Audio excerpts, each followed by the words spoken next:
Hello there, and welcome to the Sleepy Explainer, where the universe is explained like a curious mind drifting into rest with a touch of an imaginary world.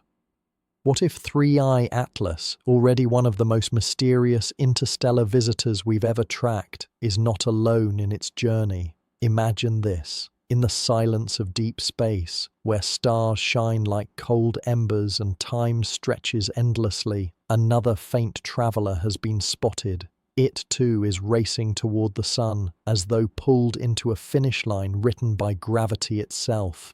Two objects arriving almost together, separated by immeasurable distances, yet converging in purpose. What could it mean?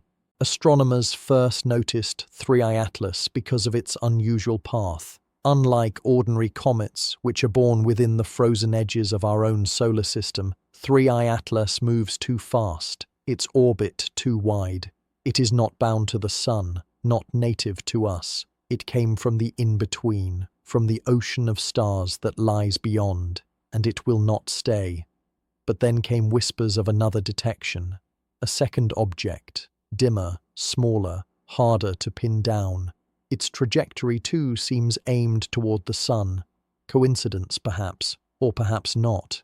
If you imagine the solar system as a stage, the sun sits at its center, a fiery actor pulling all others into motion. Comets, asteroids, planets, all dance around it, choreographed by gravity. But once in a while the curtain stirs, and something foreign steps onto the stage. Oumuamua in 2017, Borisov in 2019, and now 3I Atlas in 2025, and now a shadow following close behind. Scientists debate what this second object could be. A fragment split from 3I Atlas long ago, wandering in parallel. A separate interstellar traveler, part of a loose stream of debris from a shattered body somewhere in the galaxy. Or, to stretch imagination further, could such objects arrive in pairs for a reason? In ancient myths, twin comets were taken as signs, omens of change, or messages from the heavens.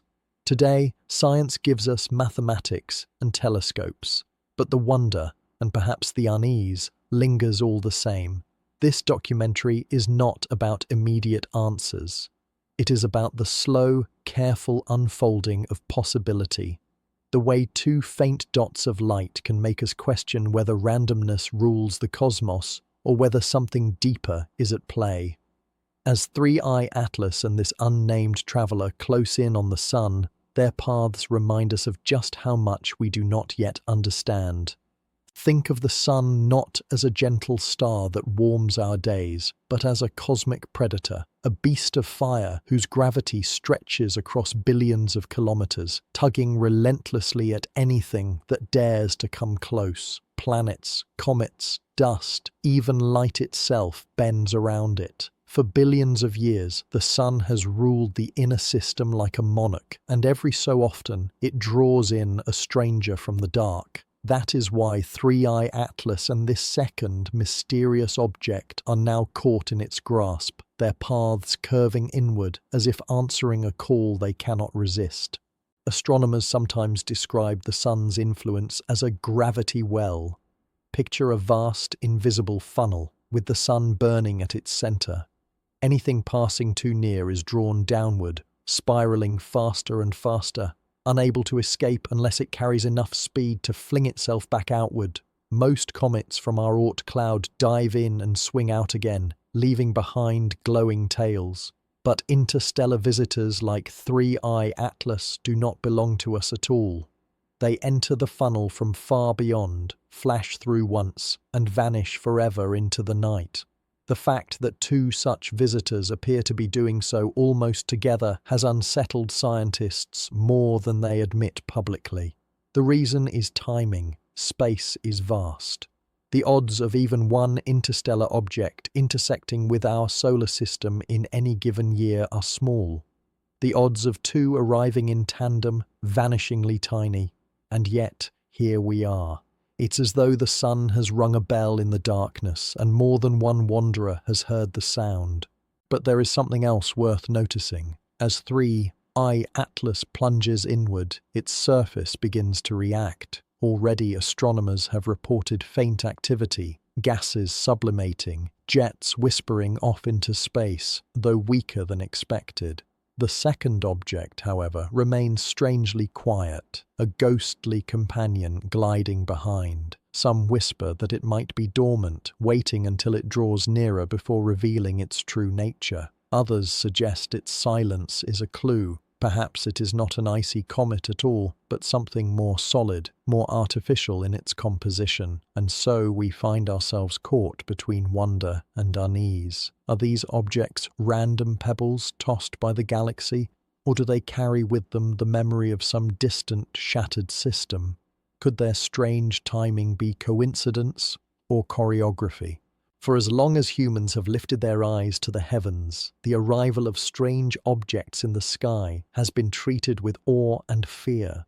Ancient Chinese astronomers etched comets onto bamboo strips, describing them as broom stars sweeping through the heavens, messengers of fortune or doom. In Babylon, priests stood on high ziggurats, believing such celestial visitors carried divine warnings. To them, the sudden appearance of a streaking light was never chance. It was purpose, a signal to kings and empires. Now imagine those same ancient watchers standing beneath the night sky today. They would see Three-Eye Atlas, its dim glow tracing across constellations, joined by another dark traveler just behind. Would they interpret it as an omen of balance, two forces arriving together, or as a warning that humanity stands at the threshold of something greater than itself? What unsettles modern astronomers is how closely our language still mirrors theirs. We may not call comets gods, but we whisper about coincidence, patterns, alignments. We say, "What are the odds?" And when the odds begin to shrink toward impossibility, the human mind struggles to decide, is this mathematics or meaning? Consider oumuamua, the first interstellar object ever discovered. When it streaked through in 2017, it came and went so quickly that we barely had time to measure it. Some scientists argued its acceleration hinted at something unnatural, a sail pushed by starlight. Others laughed it off as wishful thinking. Then came Two-Eye Borisov, an obvious comet, less mysterious but still undeniably foreign. And now Three-Eye Atlas, not alone but seemingly paired with a silent shadow. 3 arrivals in just a few short years, after billions of years with none. Patterns like these are what drove ancient astronomers to build entire mythologies, and today they push modern scientists into late-night debates. Is the galaxy more crowded with debris than we imagined, or are we only now learning to notice visitors that have always been there? But here is the uncomfortable truth. Even if the statistics allow for chance, the human brain doesn't live comfortably with chance. We seek story. We seek cause. We want to believe there's intention behind what we see, especially when it arrives from the stars. And so, every culture, from the stargazers of Mesopotamia to NASA mission control, faces the same timeless question. When something unexpected enters our skies, do we dismiss it as randomness or prepare for revelation? Sometimes the strangeness of events isn't about probability alone. Sometimes it's about geography, or in this case, astrography. Picture our solar system as a quiet village sitting at the bend of a great interstellar highway. From a distance, it looks peaceful, even forgotten. But hidden in the curves of space, gravity builds intersections, shortcuts, and detours. And those intersections can act like invisible nets, pulling travelers in whether they intend to stop or not. Astronomers call this the galactic tide, the subtle but constant tug of the Milky Way's mass on everything inside it. Layer on top of that the Oort cloud, that vast halo of icy debris stretching light years beyond Pluto, and suddenly Earth doesn't feel so isolated. Our neighborhood is more like a gravitational funnel, channeling stray visitors inward, where they brush past the planets before sliding back into the dark. And here's where it gets more interesting. Recent computer models suggest that interstellar objects don't just drift aimlessly. They're guided by corridors, gravitational highways shaped by the combined pull of nearby stars and giant planets like Jupiter. These highways act like cosmic slipstreams, making it easier for travelers to pass through our system than to avoid it. Now imagine Oumuamua, Borisov and Atlas as cars appearing on a highway. First one, then another, then suddenly a pair racing in formation. Are we really just witnessing coincidence? Or are we finally noticing the traffic that's been flowing past us all along? But here's the eerie twist. The slipstream model explains why we might see objects more frequently, but not why the latest arrivals show such odd behavior. Oumuamua's flat, tumbling shape, Borisov's unusual chemical fingerprint, Atlas's dual-body trajectory. Each one feels less like a random tourist and more like a deliberate envoy. It raises a chilling possibility. What if these cosmic highways aren't just natural channels of gravity, but routes known, mapped by someone far older and wiser than us? If we discovered such corridors, wouldn't we use them too, sending probes, seeds, or signals to other star systems? Which leaves us with a thought that refuses to fade. Maybe Earth was always going to be found, not because we're special, but because our solar system sits at the junction of invisible roads, a rest stop along the galaxy's endless routes. And if that's true, then the question shifts from why now to who else has passed through before us, and why didn't we notice? If our solar system is a crossroads, then perhaps humanity has been standing at its edge far longer than we realize. What if the stories of strangers passing through are not just discoveries of the 21st century, but echoes from the deep past? Consider this. Ancient civilizations often looked to the skies not with scientific detachment, but with reverence and fear. To the Babylonians, the sudden appearance of a wandering star meant kingdoms would rise or fall. To the Maya, comets were messengers of upheaval. Even in medieval Europe, a streak of light across the heavens could send entire cities into prayer. Now, from a modern lens, we call these comets or asteroids, just icy bodies reflecting sunlight. But there's something odd when you stack these myths together. Why do cultures thousands of miles apart, separated by oceans and centuries, describe the same thing? Visitors from the stars that come not silently but with intention. Take the Chinese records from 240 BC.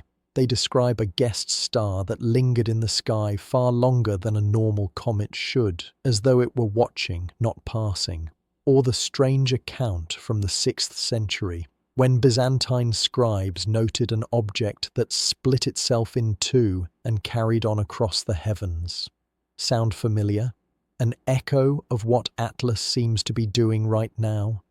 Even today, archaeologists puzzle over the sudden leaps in human development, moments when agriculture, mathematics, or astronomy seem to leap forward with no clear precursor. Could it be that at the crossroads, we occasionally glimpse travelers who nudged us along, just enough to prepare us for something greater? Of course, skeptics will say myths are myths, superstition layered on coincidence. And perhaps they're right. But here's the twist that should give you pause. Modern astrophysics tells us those gravitational highways have been here for millions of years. That means objects like Oumuamua and Atlas aren't new phenomena. They've been flowing past us all along. So ask yourself, if we've only just now developed telescopes sensitive enough to catch them, how many did we miss? How many slipped past while ancient astronomers simply carved their fear and wonder into stone? And if even a fraction of those stories hold truth, then we have to wonder, were we being studied before we could study back? Because if Earth is a rest stop, then maybe the visitors didn't just pass through.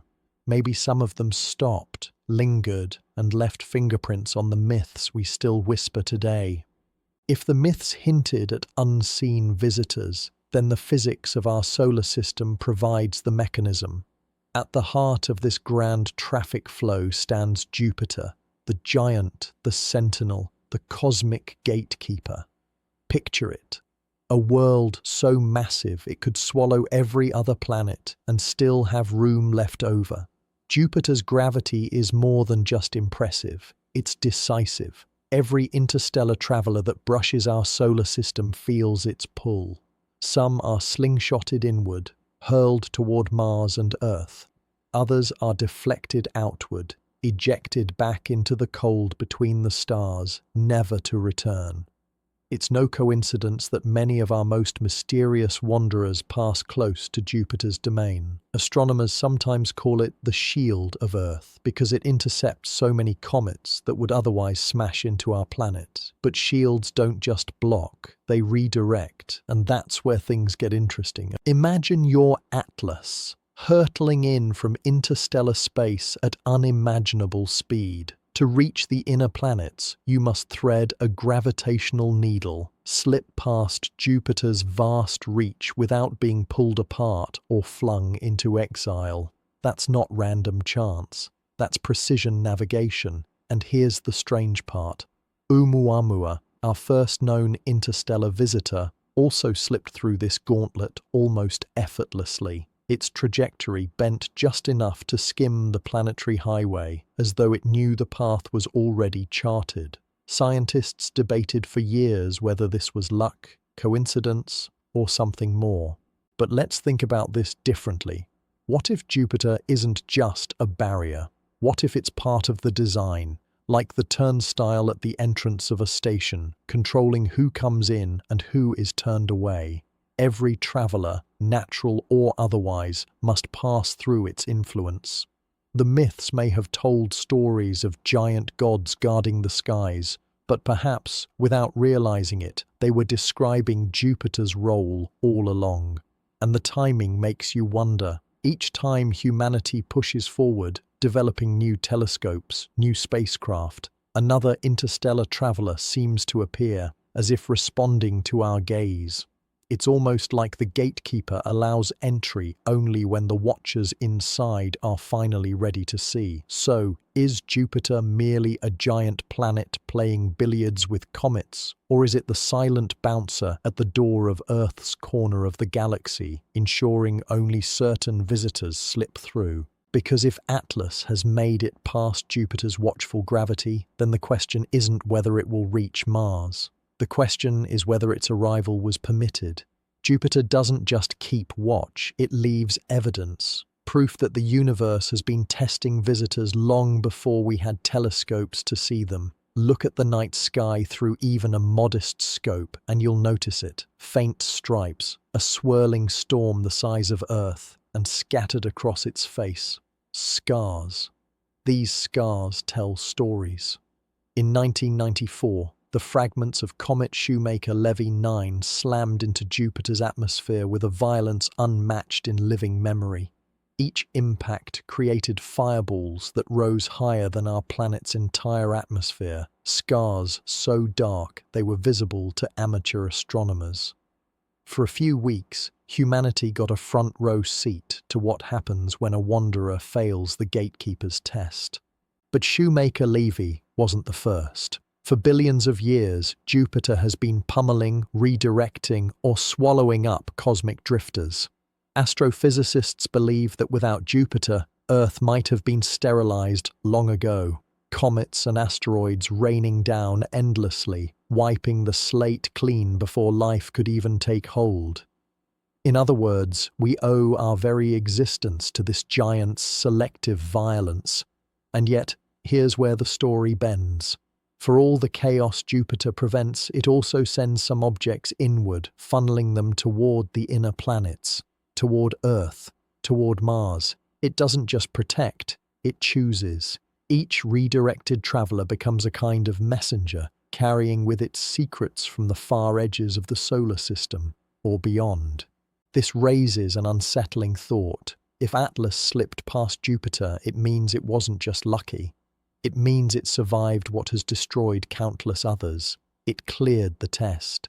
And the last time an interstellar traveler did that, oumuamua, the world spent years debating whether it was natural or artificial.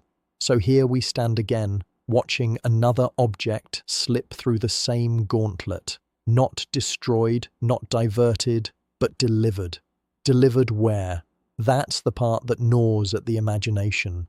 Some models show Atlas's path pulling it close to Mars, almost like a precision landing. The question isn't just why Jupiter let it pass, but why Mars seems to be the destination. After all, Mars isn't just another rock. It's our neighbour, our mirror, the planet we've dreamed of stepping onto for generations. And maybe, just maybe, Atlas knows that.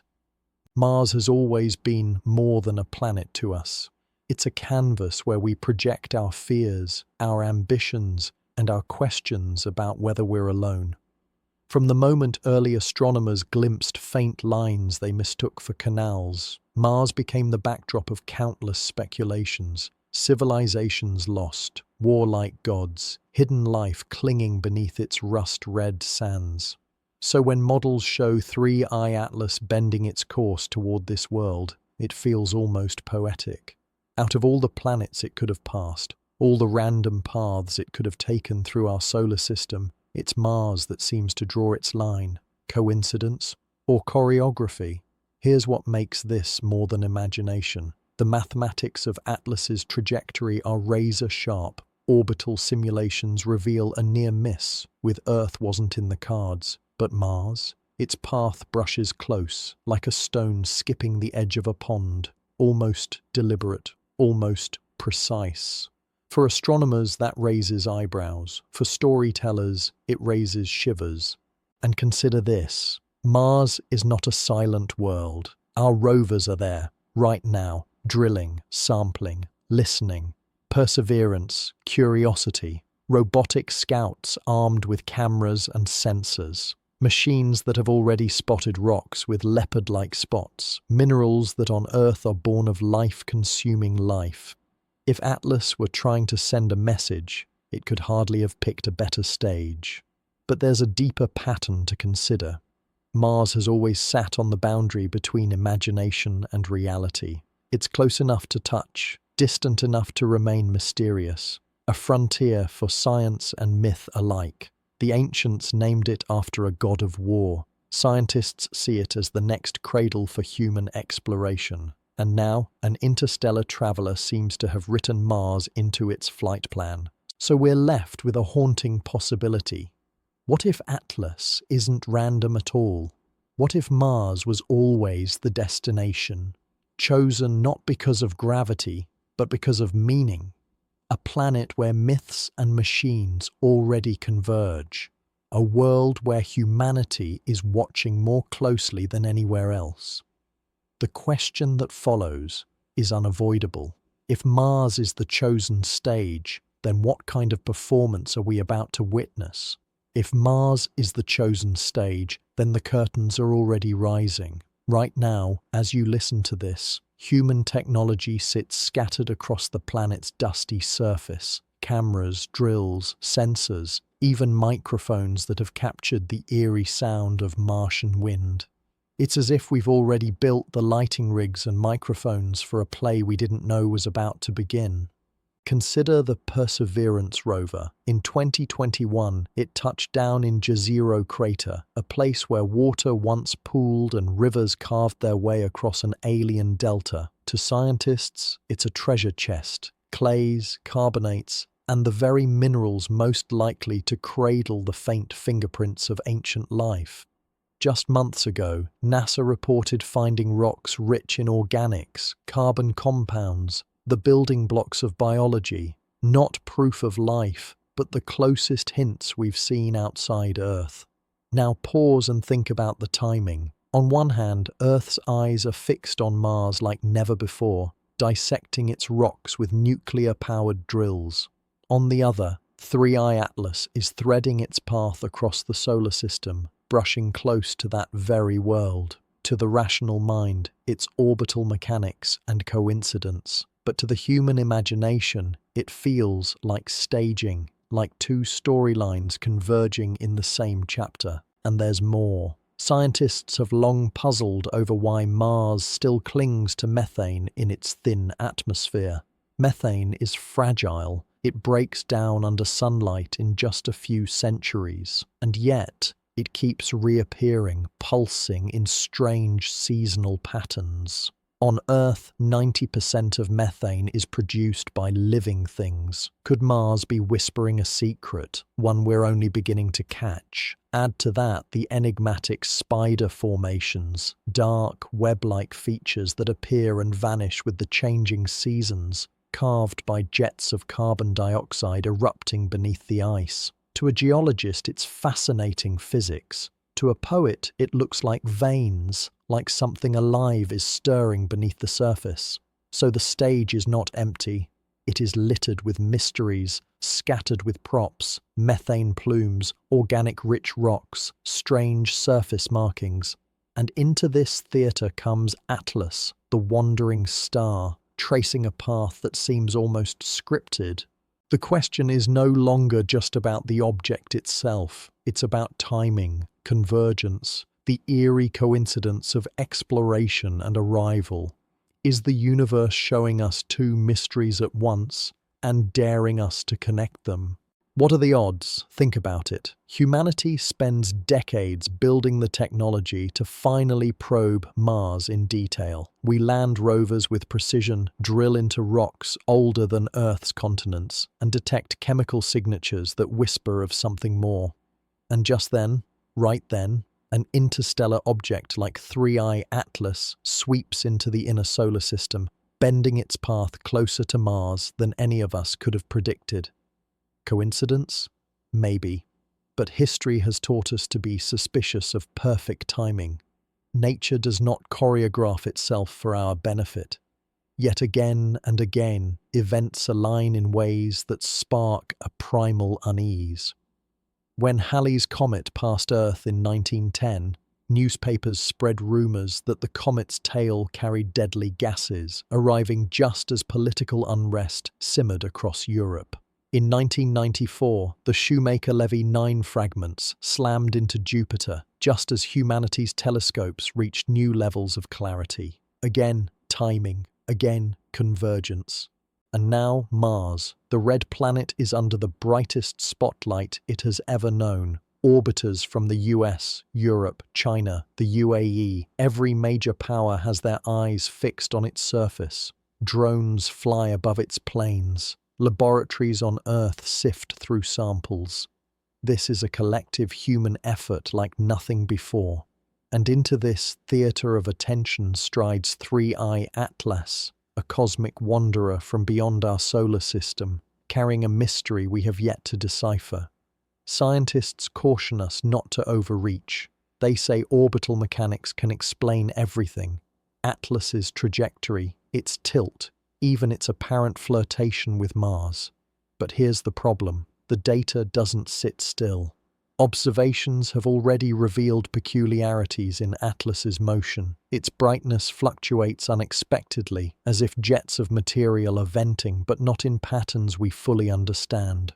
The object feels less like a passive rock and more like something active. And Mars, of all places, is its companion in this moment. The stage that segment 10 described, the methane, the organics, the spider formations, is now joined by an interstellar traveller. The storylines intersect, and once again, the audience, you, us, humanity, cannot help but ask, is this just another act of chance, or is there a script unfolding that we cannot yet read? Because here's the hook. In science, the rarest discoveries often hide in the overlap. Where two mysteries touch, new truths are born. And right now, the overlap is Mars and Atlas. If 3I Atlas were just a rock, an inert shard of ice and dust flung across interstellar space, it should behave predictably. Gravity pulls it, sunlight warms it, physics dictates its every move. Yet Atlas refuses to play by the rules. Astronomers tracking its approach expected a steady fade in brightness as it tumbled toward the inner solar system.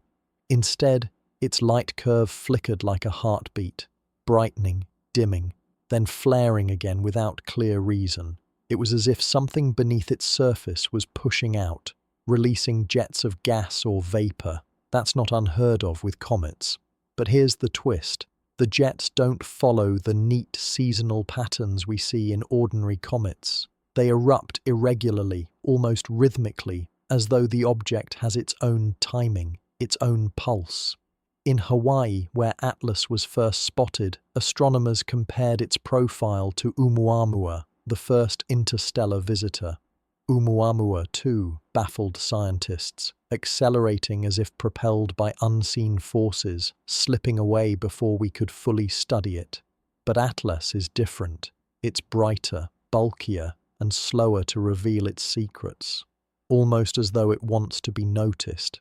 And here's where the story twists back to Mars. Those flickers in Atlas's brightness began intensifying just as Mars entered its closest pass in 2025. The timing again. For scientists, this raised an uncomfortable question. Could the sun alone explain the venting, or was Atlas responding to something more complex? Something in its environment, perhaps even the gravitational or electromagnetic field of Mars itself.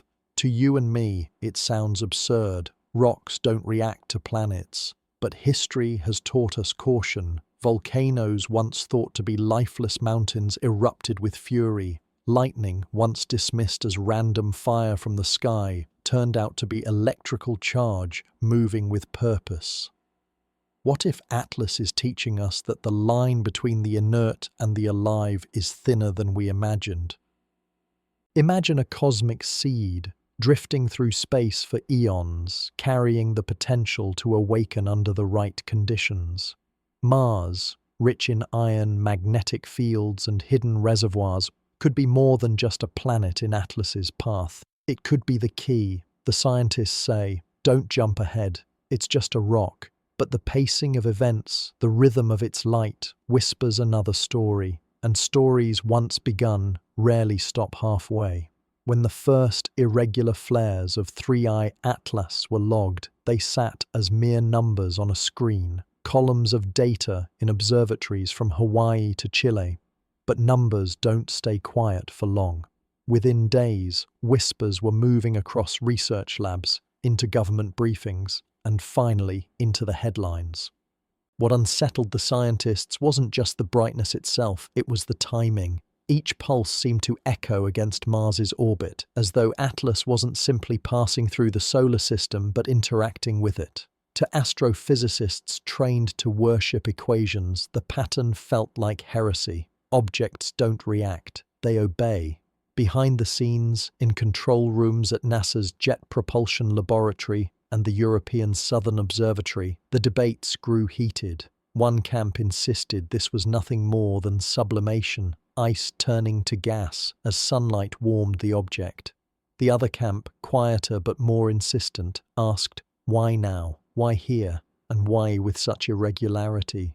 Governments too leaned forward. A classified briefing to the United Nations flagged Atlas not as a planetary threat in terms of collision, but as something more slippery, an informational threat. If Atlas was misunderstood, it could ignite panic or worse, fuel dangerous speculation. The public still remembered the frenzy around oumuamua, when some scientists dared to whisper probe before retreating to safer language. And yet the public was already catching on. Amateur astronomers posted images online showing the flicker, the pulse.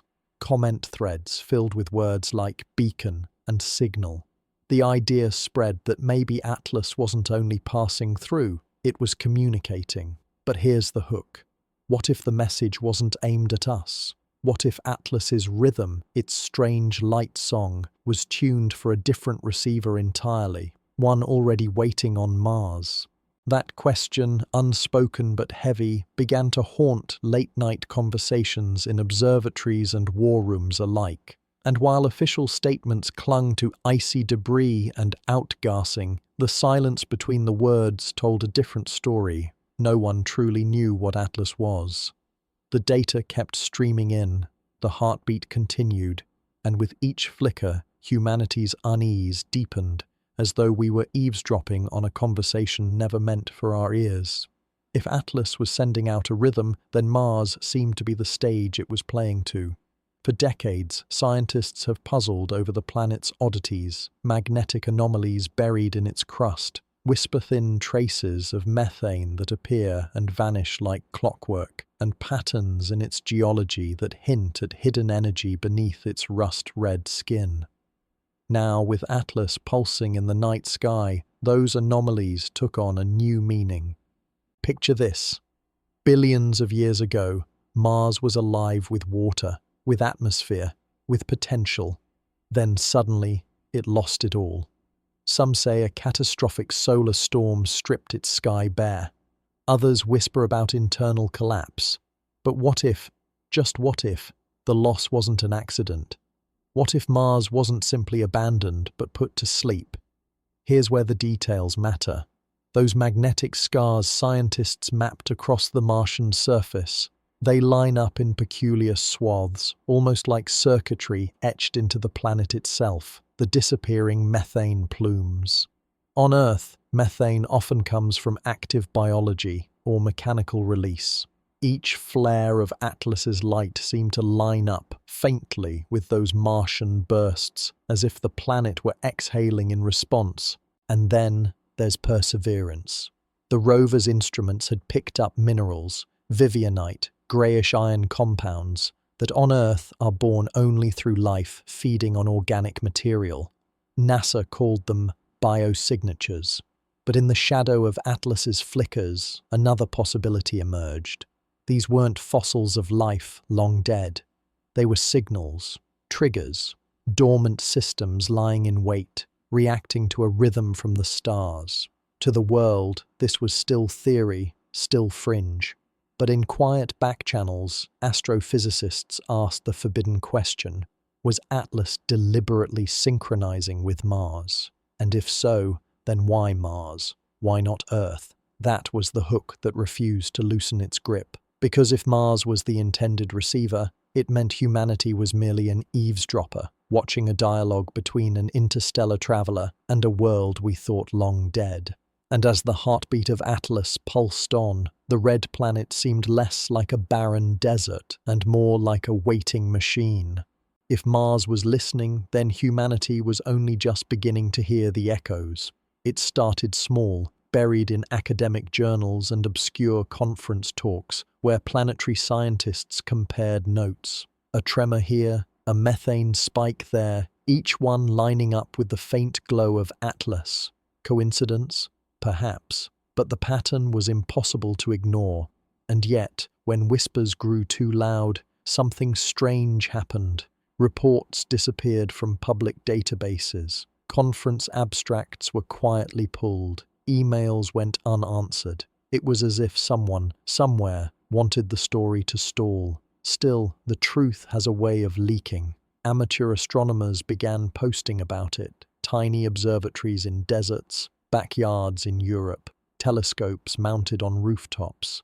They saw the same thing. Atlas's flickers didn't just coincide with Mars. Sometimes they anticipated them, as if the object were prompting the planet's responses. The thought was dizzying. Imagine two entities speaking in a language of light and gas across millions of kilometers. One, a rogue traveler from interstellar space. The other, a world we had written off as dead. Governments called for caution. NASA released carefully worded statements. Natural processes, environmental fluctuations, ongoing investigation. But in the quiet corridors of power, the question was less about science and more about control. If Mars was not dead, if it was waking up, who would get to decide what humanity did next? And here lay the deeper fear. Because while the public was told of organic traces and ancient possibilities, insiders whispered of something more mechanical.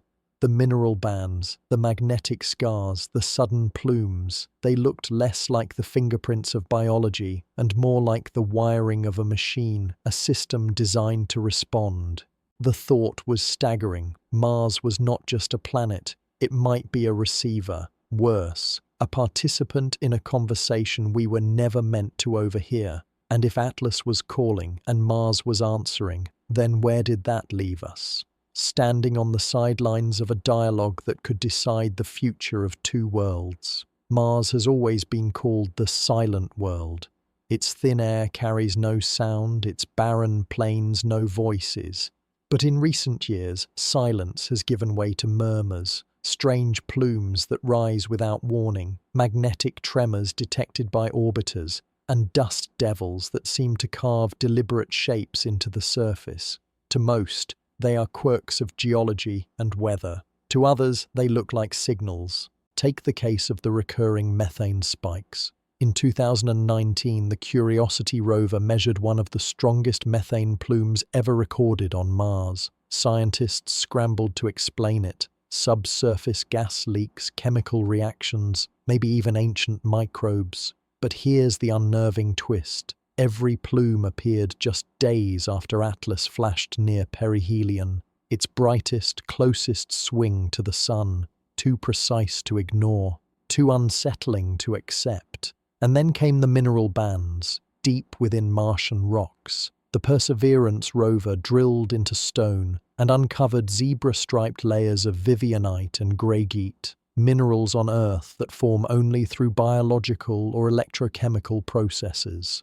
The layering wasn't random. It pulsed in sequences, as though following instructions, like a recording device storing messages in stone. Even the dust storms joined the chorus. Normally chaotic in recent years, they began to form repeating patterns, spirals, hexagons, even concentric rings faintly visible from orbit. To the trained eye, they looked like atmospheric responses, vast scripts written in air and sand. The most disturbing evidence, however, came from the magnetic field, or what's left of it.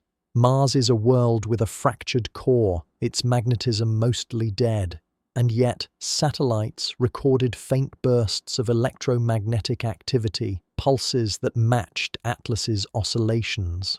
For a planet long thought geologically cold, the timing was chilling.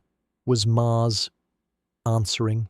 It's a question that scientists debated fiercely, often behind closed doors. Some insisted these were coincidences, unrelated quirks of a restless planet. Others argued it was impossible for natural processes to sync so neatly with an interstellar object. And then there were the few who whispered the most radical idea of all, that Mars itself might not be entirely natural. Imagine it not as a dead planet, but as a dormant mechanism, a celestial system designed to awaken when the right signal finally arrived. And if Atlas is that signal, then we are not simply studying Mars anymore. We may be watching it switch on. When the first unusual signals came in, magnetic pulses, patterned dust storms, layered minerals, the official reports were cautious, even dismissive. Press releases spoke of unexpected anomalies and natural variability. But inside private labs and behind the locked doors of mission control rooms, the tone was very different. Engineers at JPL admitted they had never seen a planet time its chaos with such precision. Data analysts spoke of phase locking, where systems synchronize across vast distances. In Earth's laboratories, that concept belonged to physics experiments and oscillating circuits. To see it unfold between an interstellar visitor and an entire planet was staggering. But what unsettled the teams most wasn't just the synchrony, it was the pattern. Some of the methane spikes, once charted, resembled waveforms. Their rise and fall matched sequences eerily similar to digital signals, as though Mars wasn't leaking gas at random, but sending. One researcher, speaking off the record, said it felt like decoding a message written in geology and chemistry. Another admitted that if it was a message, it wasn't directed at us. It was a correspondence between Atlas and Mars, with humanity caught eavesdropping. These conversations never made the public stage. Instead, they filtered into internal memos, classified archives, and whispered debates during midnight teleconferences. A divide began to form. Some argued for open disclosure, believing the public deserved to know if Mars was more than a barren world. Others warned of panic, of unspooling every assumption about our place in the cosmos in a single stroke. And yet, traces of this unease bled through. If you look closely, you can find it, not in the headlines, but in the silences. Notice how certain anomalies are acknowledged once, then never updated. Notice how images from Perseverance suddenly stop at the most intriguing formations. Notice how entire months of data vanish into unexplained calibration gaps. To the average observer, it looks like the normal churn of science. But to those paying attention, it feels like editing. Like someone curating the story before we're allowed to read it. And behind the curtain, one possibility kept surfacing. If Atlas and Mars are communicating, then who set up that channel? And why does it only seem to activate when we are watching? What happens when science begins to sound like myth, and myth begins to sound like truth? This is the chapter most of the public never gets to read. In official reports, Mars is a planet of dust, rocks, and ice, nothing more. Yet buried within the data logs are references to files labelled only as restricted or eyes only. When later unearthed through leaks and quiet whistleblowers, some of those files contained not numbers but narratives. Imagine this: charts abruptly replaced with transcripts of closed-door conversations. The signal is repeating, one researcher wrote. We're not measuring geology, we're listening to something alive. Another entry. The pattern matches no known terrestrial interference. Recommend immediate suppression until further review.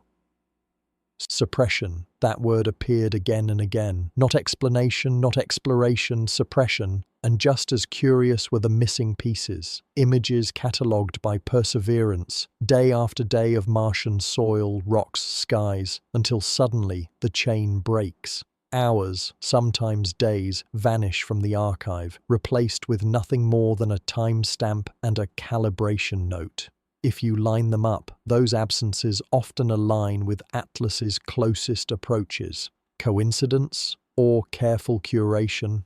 Here's where the story deepens. Cross-reference those gaps with mission budgets and international space policy, and you'll notice unusual activity. Emergency funding, closed-door Senate hearings, sudden amendments to international space law.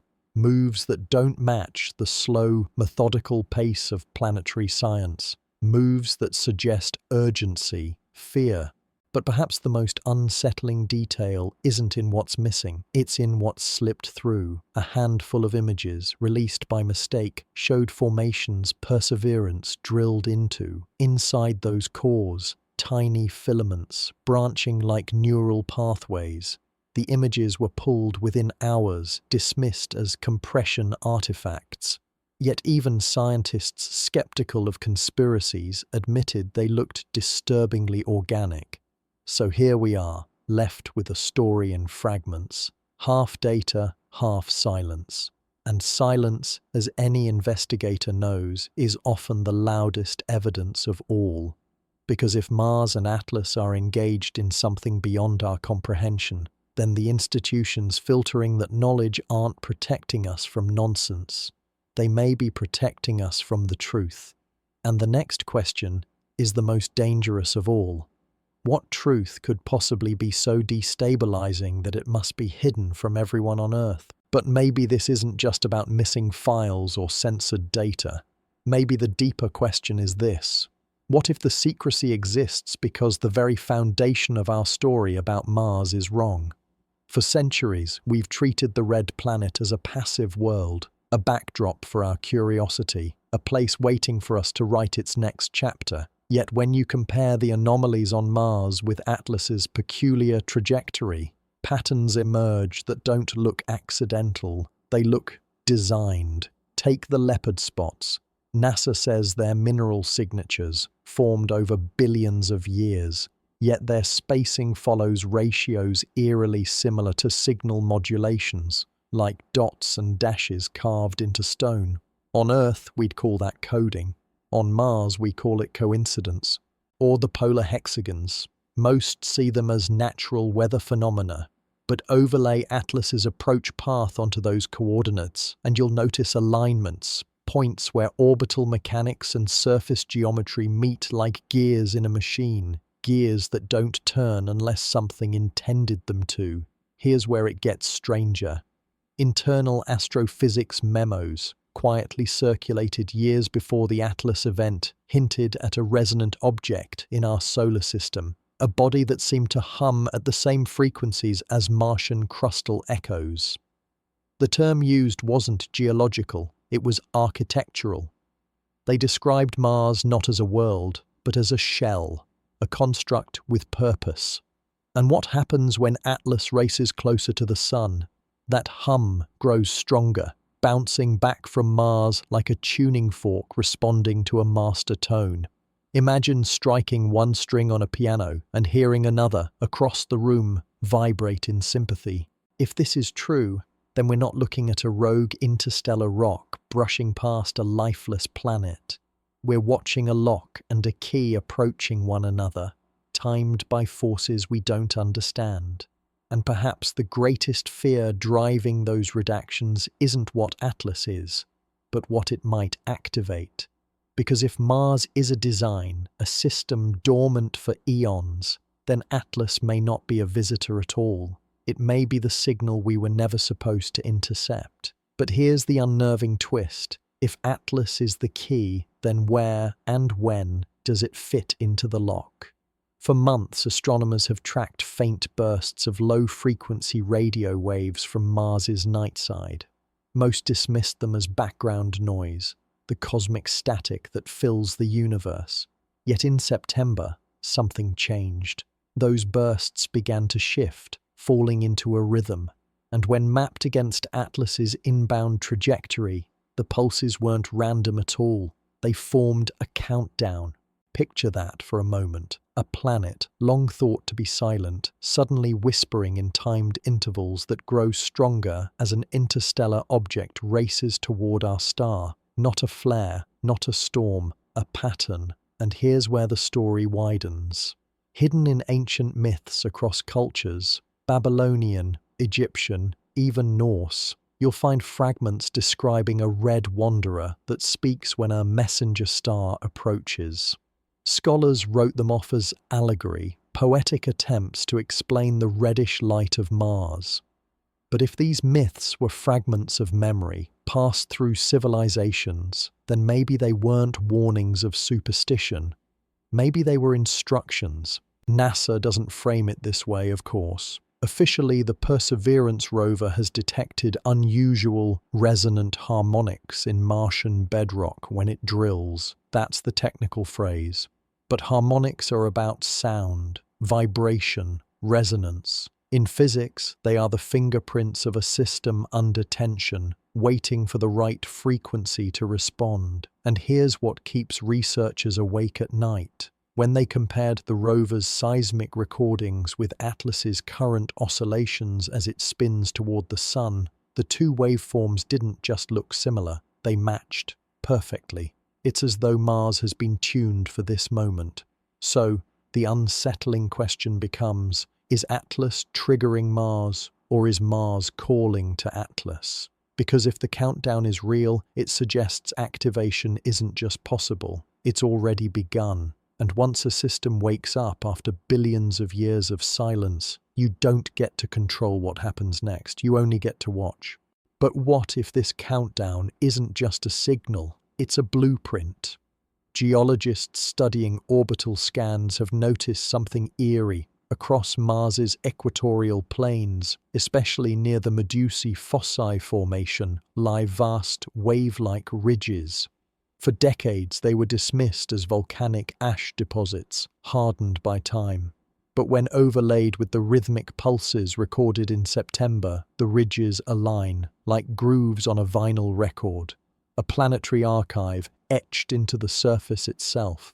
Now imagine this. If Atlas is the needle, those grooves could be the track, a design meant to play only once in cosmic history. Skeptics argue it's coincidence, but the pattern grows harder to ignore. Every groove, every geological line corresponds to a harmonic frequency Perseverance picked up in its seismic logs. And here's the kicker. When researchers ran simulations, the grooves formed not a random scatter, but concentric spirals pointing toward Jezero crater, the rover's current location, as though Mars has been guiding us to the stage without us even realizing it. This is where science bleeds into myth. Ancient texts, from the Sumerians to early Hindu scriptures, speak of red lands that stored messages for those who listened to the sky. At the time, such passages were brushed aside as symbolic, but viewed through the lens of this countdown, they take on new weight. Maybe Mars wasn't a dead world. Maybe it was a library waiting to be unlocked. NASA, of course, frames it cautiously. Resonant anomalies, geomorphic coincidences, safe words for the press. Yet behind closed doors, there's chatter of something more deliberate. Engineers point out that the grooves of Medusae fossae resemble lysogyous curves, the kind used in wave mechanics to represent oscillations.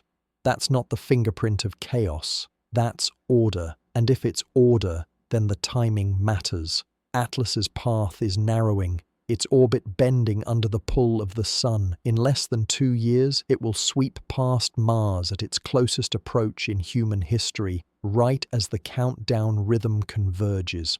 So the question becomes, did Mars carve its message for us, or for Atlas? Because if the grooves are a track, then the concert is about to begin, and none of us know who or what will be listening. But if the surface is a record, what lies beneath it? In 2018, long before Atlas even entered our skies, the European Space Agency's Mars Express mission reported radar scans of something shocking: liquid water reservoirs buried beneath the southern ice cap. At first, they were small, isolated patches, but as follow-up scans piled in, the picture grew stranger. These weren't random pockets. They were arranged in grids, like nodes in a network. Think about that. Nature rarely builds in perfect geometry, and yet beneath the red planet's veil of dust and ice, something hinted at order. A lattice hidden underground, stretching for hundreds of kilometers. Fast forward to now. Perseverance's seismic instruments and China's Zhurong rover both picked up low-frequency hums, waves reverberating through the crust that don't match expected geological activity. They echo like pulses, repeating every few Martian days, not earthquakes, not wind, something else. And here's the kicker. When scientists ran comparisons, those pulses aligned with the countdown rhythms detected in Jezero. It paints a disturbing picture. The grooves on the surface, the hums beneath the ground. They might be two halves of the same machine, an interface that stretches from the visible planes down into hidden chambers, as if Mars itself was engineered to be dormant until the right key turned. And here's where Atlas re-enters the story. Some orbital models predict its flyby will trigger gravitational tides strong enough to agitate Mars's crust, especially in regions already weakened by volcanic ash and buried ice. Imagine a world holding its breath for millions of years, waiting for a cosmic visitor to shake it awake. Governments have noticed. A whistleblower from JAXA, Japan's space agency, leaked that their radar scans found hollow anomalies beneath Medusae fossae, structures with smoother internal walls than any natural cavern should have. Officially, it's dismissed as sensor noise. Unofficially, it sounds eerily like construction. So we circle back to the haunting question, is Mars just a planet with an interesting geology? Or is it a vault? A vault built to be opened not by us, but by something or someone arriving from the stars. And if that's true, then what happens when the vault finally clicks open? But a vault is meaningless without something inside. And here's the unsettling part. Clues about what Mars might be hiding aren't only geological, they're cultural. For centuries, ancient civilizations on Earth spoke of red wanderers tied to war, judgment, and awakening. The Babylonians called Mars Nergal, lord of the underworld. The Egyptians linked it to Horus the Red, a god of hidden battles. And in Vedic texts, Mars, Mangala, was seen as both protector and destroyer. At the time, these were myths, but modern archaeologists have begun noticing something unnerving. Across cultures, the red planet is described not just as a celestial body, but as a place of storage, a holding ground for knowledge or forces too dangerous to remain on Earth. Fast forward thousands of years. NASA's InSight lander dug deep thermal profiles into Martian soil, expecting a consistent crust. Instead, the heat flow stopped abruptly, blocked, as if by a denser material mere kilometers down. A natural boundary, or the top of something built to withstand intrusion. And then there's the face on Mars. Long dismissed as a trick of shadows, newer high-resolution scans revealed something more nuanced. Not a face, but layered symmetry, edges too sharp, angles too aligned to be chalked up to random erosion. A message, perhaps? Not for us, but for whoever eventually opens the vault. Now add Atlas into this. Its trajectory puts it in resonance with Mars's orbit, creating a kind of cosmic chord. Ancient myths warned of a visitor star that would rattle the red planet's chains. Was that allegory, or was it memory? Fragments of a story passed down by ancestors who knew more than we imagine. If Mars is truly a vault, then its keepers may not have been Martian at all. They could have been visitors, placing something there long before humans ever looked to the skies. Something dormant, waiting for a trigger. And here's the hook. What if the vault doesn't just contain relics or artifacts, but systems? Systems capable of reactivating, which raises the next chilling question. When the vault opens, is it a library we're about to inherit or a weapon we were never meant to touch? And here's where the story turns darker, because if Mars truly holds a vault, if beneath its dust lies a mechanism that could awaken, then you'd expect whispers of it to surface here on Earth, and they have. In 2023, fragments of leaked ESA memos suggested that Mars missions weren't only about geology or the search for ancient water. They referenced containment protocols and exposure thresholds, terms that make little sense if all we're talking about is fossilized bacteria. But if you're worried about reactivating something, systems, constructs, signals, those phrases start to take on a new, unsettling clarity. NASA itself has had moments of odd silence. Think of the Perseverance rover. Officially, its mission is to collect samples for eventual return to Earth. But in late 2024, a data blackout occurred, nearly 8 hours, where no telemetry was released to the public. Later, when files resumed, a small batch of drill core imagery was quietly missing from the archives. Coincidence or curation? Meanwhile, military satellites, not just scientific ones, have been trained on Mars's surface. The Pentagon has never explained why, but analysts note that high-orbit reconnaissance isn't designed to study rocks. It's designed to track movement that, by official accounts, should not exist on a dead planet. And it isn't only governments. Tech corporations, yes, the same ones building AI tools and space infrastructure, have quietly filed patents describing extraterrestrial material activation risk mitigation. Why would private companies draft protocols for reactivation unless someone, somewhere, had reason to believe the risk was real? Here's the uncomfortable truth. Every time humanity has discovered something potentially world-shaking, splitting the atom, cracking the genome, or unlocking AI, the first instinct hasn't been openness, it's been secrecy. Secrecy wrapped in words like national security or strategic advantage. Why would Mars be any different? So imagine this. While the public sees headlines about ancient biosignatures and mysterious minerals, behind closed doors, select groups may already be gaming out scenarios. What if the vault opens naturally? What if Atlas is the trigger? And most importantly, who gets to decide whether to reveal the truth or bury it forever? And that brings us to a deeper question still. Is secrecy protecting us from panic or preventing us from preparing? But here's where the silence becomes dangerous, because secrets rarely stay buried forever. And when they slip, whether through a leak, a whistleblower, or a half-accidental discovery, the consequences ripple far beyond a lab or a conference hall. Imagine the first hint that Mars is not what it seems slipping into public view, not a carefully crafted press release, but a raw fragment, a grainy image of a geometric structure, a line of coded symbols, a phrase in a leaked memo, containment breach. The internet doesn't need context, it needs only mystery. Within hours, conspiracy forums ignite. Within days, headlines explode across the globe.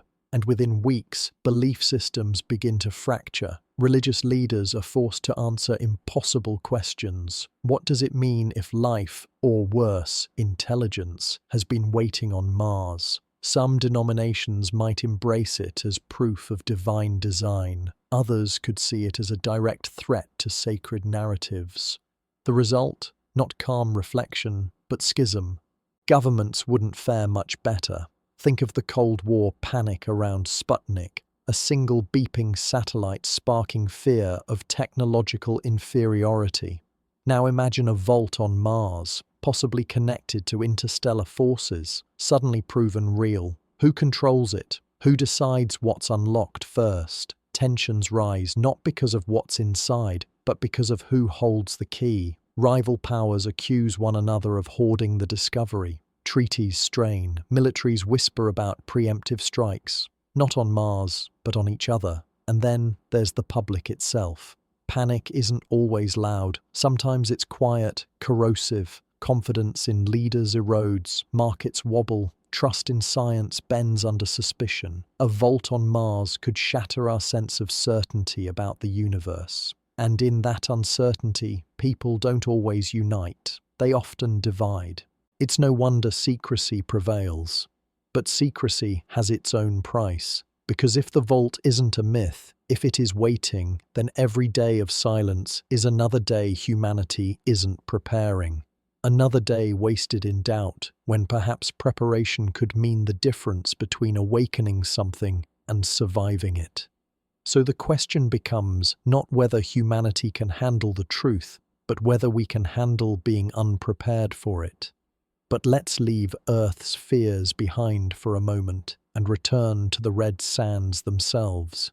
Because beneath the arguments, the geopolitics, and the secrecy, Mars still sits there, silent, patient, and unwilling to explain itself. And it's what the rovers have seen that pulls us back into mystery. The Perseverance rover, crawling across Jezero crater, has drilled into rocks that shouldn't exist in their current formations. Layered structures with strange geometrical angles. Veins of minerals arranged in patterns almost too regular to be random. Scientists call them unusual inclusions and unexpected crystal alignments. But when you line up the data, the shapes echo something deeply unsettling. Architecture. Imagine this. Beneath the thin Martian crust lies a chamber, carved or constructed, waiting for discovery. Radar soundings from orbit have hinted at voids underground, hollow regions where solid rock should be. Most dismissed them as natural lava tubes. But the latest scans reveal resonance patterns, as though these voids reflect signals in ways natural rock never does. Almost like walls, almost like vaults. And then there are the recurring slopes, dark streaks that appear seasonally, as though brine flows from beneath. Except in one region, the streaks radiate outward from a single central point, like veins stretching from a hidden heart. Could it be groundwater? Maybe.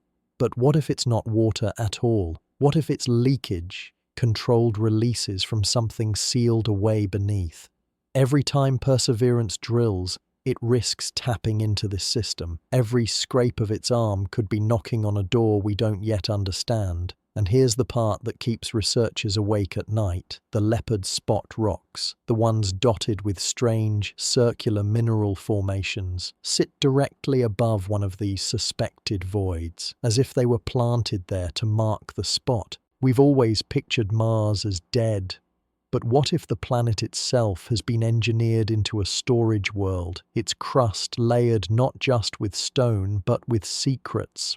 A vault hidden in plain sight, cloaked by sandstorms, waiting for the first civilization bold or foolish enough to dig too deep. And Perseverance is still drilling, still knocking, still scratching at a locked door. And here's where the story twists again. Because while Perseverance has been sending back breathtaking panoramas and detailed chemical analyses, a handful of signals in its data stream have sparked whispered debates in laboratories back on Earth. Tiny electromagnetic fluctuations, background noise, the engineers say, static interference from the rover's instruments. But when a graduate student at Caltech overlaid the anomalies onto Mars's subsurface radar maps, something extraordinary happened. The spikes lined up exactly with those suspected underground voids. Not random static, a pulse, a rhythm, almost like a heartbeat beneath the rock. It wouldn't be the first time machines have heard things their designers didn't expect. In 1967, radio astronomers in Cambridge stumbled on a signal so regular they nicknamed it LGM, Little Green Men, before discovering pulsars. Could Mars be doing the same, producing a rhythm we don't yet understand? Or is something beneath Jezero intentionally resonating with our instruments, letting us know it's there? This is where the scientists divide. The cautious voices remind us that geology can be stranger than fiction. Frozen brine pockets, mineral lattice vibrations, even unknown interactions between salts and dust storms could explain the pulses. But others, the minority, point out the precision. Natural systems don't usually hum in repeating cycles. Intelligence does. And then there's the timing. The fluctuations peak not randomly, but whenever Perseverance drills into certain rocks, the leopard spots again, as though the rover's touch is provoking a response, like knocking on a door and hearing a faint knock back. NASA has kept these anomalies buried in technical appendices, overshadowed by safe headlines about carbonates, sulfates, and organics. But the pattern is there, quietly taunting anyone willing to dig deeper. And if history has taught us anything, it's that every great discovery begins with something that looks like a glitch. So the question hangs, what is Perseverance really detecting? A natural quirk of Martian geology, or the first sign that Mars has been holding more than dust all along? And if that pulse is real, if the heartbeat of a vault is echoing beneath Jezero, what happens when the rover's drill finally breaks through? Imagine this. A billion-year-old vault sitting quietly beneath the sands of Jezero, never meant to be stumbled upon. Now, thanks to a six-wheeled robot armed with drills and cameras, humanity might be rattling its lock without even realizing it. In the control rooms at JPL, the signals are still officially classified as low-priority noise. But to a few researchers watching patterns stack up in the data, it feels like a countdown. Every drill run produces a stronger echo. Every laser zap into a rock sends back a sharper pulse. If geology is talking, it's beginning to shout. And that's when the questions turn darker. What if those leopard-spotted rocks aren't ancient fossils or random mineral patches at all? What if they're keys, nodes embedded in the Martian crust, waiting for stimulation? Think of a lockbox that only opens when the right conditions are met. Vibration, pressure, heat. Perseverance could be unwittingly triggering a sequence written eons ago. We've seen echoes of this kind of design in Earth's history. Coral reefs that build perfect structures to attract currents. Ice cores that trap gases for millennia. Nature can preserve, replicate, and signal. But what if on Mars, nature had help? What if intelligence intervened, carving storage into stone, hiding something beneath dust so that only a curious species millions of years later would dig it up? The stakes spiral when you add timing, because Perseverance isn't alone. ESA's Rosalind Franklin rover, delayed but still planned, could arrive with even deeper drilling capacity. China's Zhurong already scouted the Utopia Planitia Basin, reporting layered signals in radar before it went silent. What if all these rovers are triangulating the same hidden structure from different sides of the planet? And here's the unsettling possibility. Mars isn't just passively holding secrets. It could be designed as a trigger, a cosmic mousetrap waiting for civilizations to poke too deep. That pulse in the data might not be an invitation. It could be a warning. Yet, like every frontier, humanity can't resist the knock. Once the first crack opens, we won't be able to stop. And the question that haunts the researchers is simple. When the vault beneath Jezero responds, will it offer knowledge or unleash something Mars has been guarding for longer than life on Earth has existed? The signals from Jezero weren't supposed to escalate. In theory, Perseverance's ground-penetrating radar should return smooth layers of ancient riverbeds, sediments, and lava flows. But then came the irregular pulses, echoes that repeat at precise intervals. At first, engineers chalked it up to interference, maybe from the rover's own instruments. Yet the deeper Perseverance drilled, the sharper those echoes became. Imagine tapping on a cave wall and hearing not a dull thud, but a measured rhythm, like a hidden chamber striking back.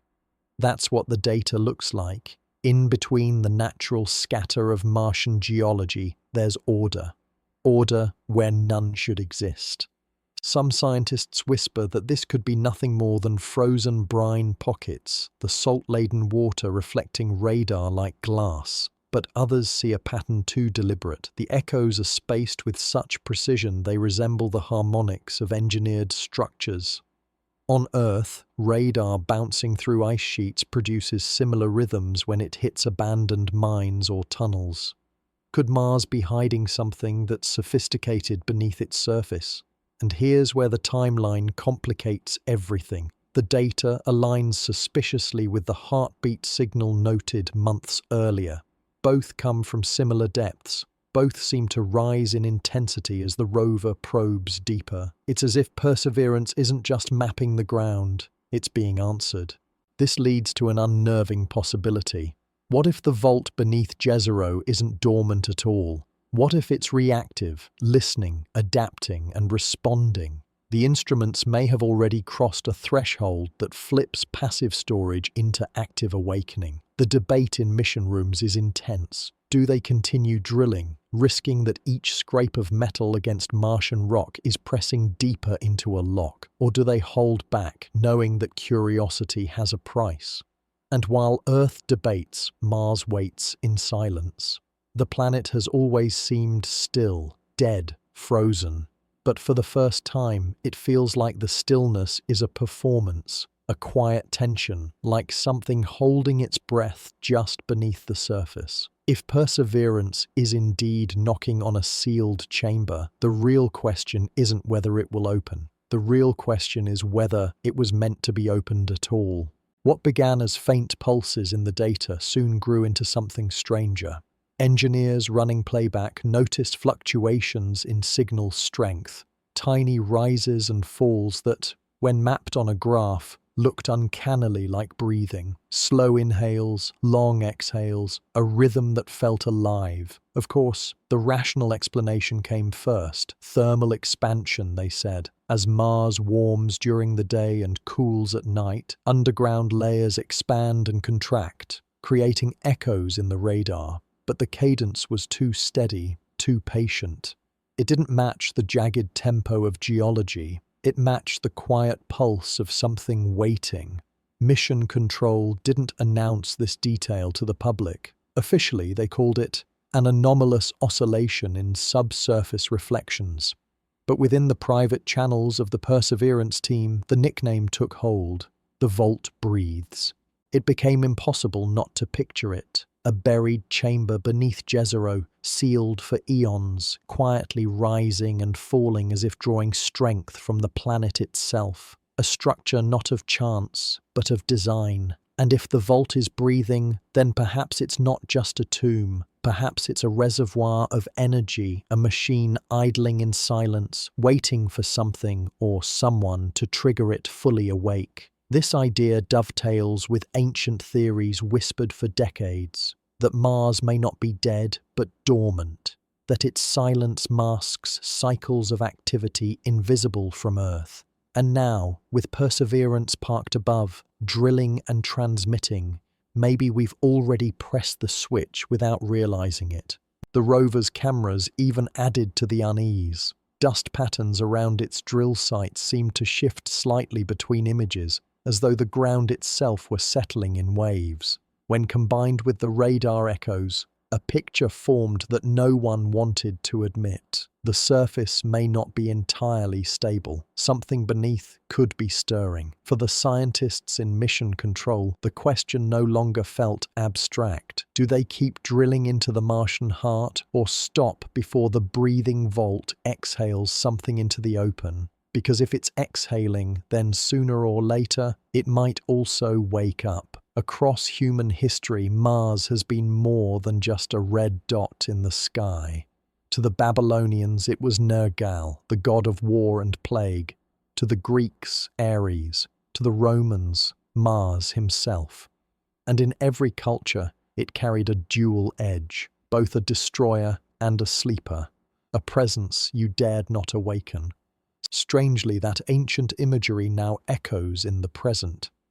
Because as scientists whisper about the vault breathes, mythologists can't help but notice. Our ancestors warned us of exactly this.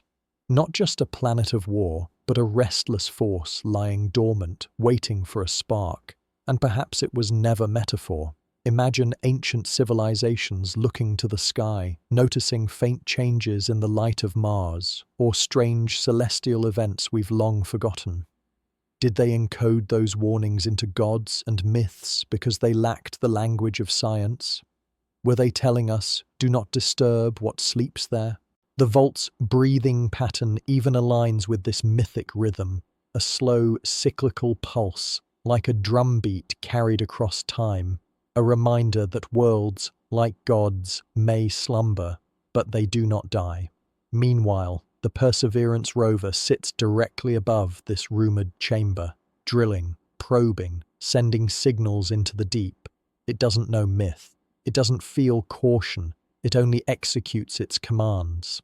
Yet from the perspective of human history, we are replaying the oldest story we know, humans waking what they do not understand. And in this retelling, the stakes are planetary. If Mars truly holds dormant systems, machines, organisms, or something in between, then every drill core isn't just a sample. It's a knock on the vault's door. Think about it. Earth myths have often warned of sleeping dragons hidden under mountains or seas, whose breath shakes the land. Is it coincidence that under Jezero crater, our instruments now record something so similar? Or is it the modern version of the same warning, written not in parable, but in data? The chapter we stand in now is more than science. It is myth and data colliding, creating a mirror where the past seems to whisper to the present. Be careful what you awaken. But of course, history shows we rarely listen. In Mission Control, there is no talk of gods or myths. There is only data, seismic charts, mineral scans, telemetry feeds. Yet behind closed doors, the debate feels eerily similar to the stories of old priests warning kings not to disturb sacred ground. Some scientists argue the breathing signal is nothing extraordinary, just temperature shifts expanding and contracting layers of rock. Perfectly natural, perfectly safe. Others, however, are not so certain, because the pattern isn't random, it's consistent, too consistent, like something responding, not just reacting. And this is where tension brews. Should Perseverance keep drilling? Should it dig deeper, closer to the vault-like chamber that appears hollow beneath the surface? Or should we stop, record the anomaly, and wait for human boots on Martian soil before risking more? The decision isn't trivial. Billions of dollars and decades of preparation have led to this mission. Perseverance wasn't sent to hesitate, it was sent to search, to push, to uncover. Every delay feels like failure, but in the silence of Mars the stakes feel heavier. One more drill core could mean the discovery of alien life, or the disturbance of something we do not yet comprehend. Meanwhile, Mars itself does not wait.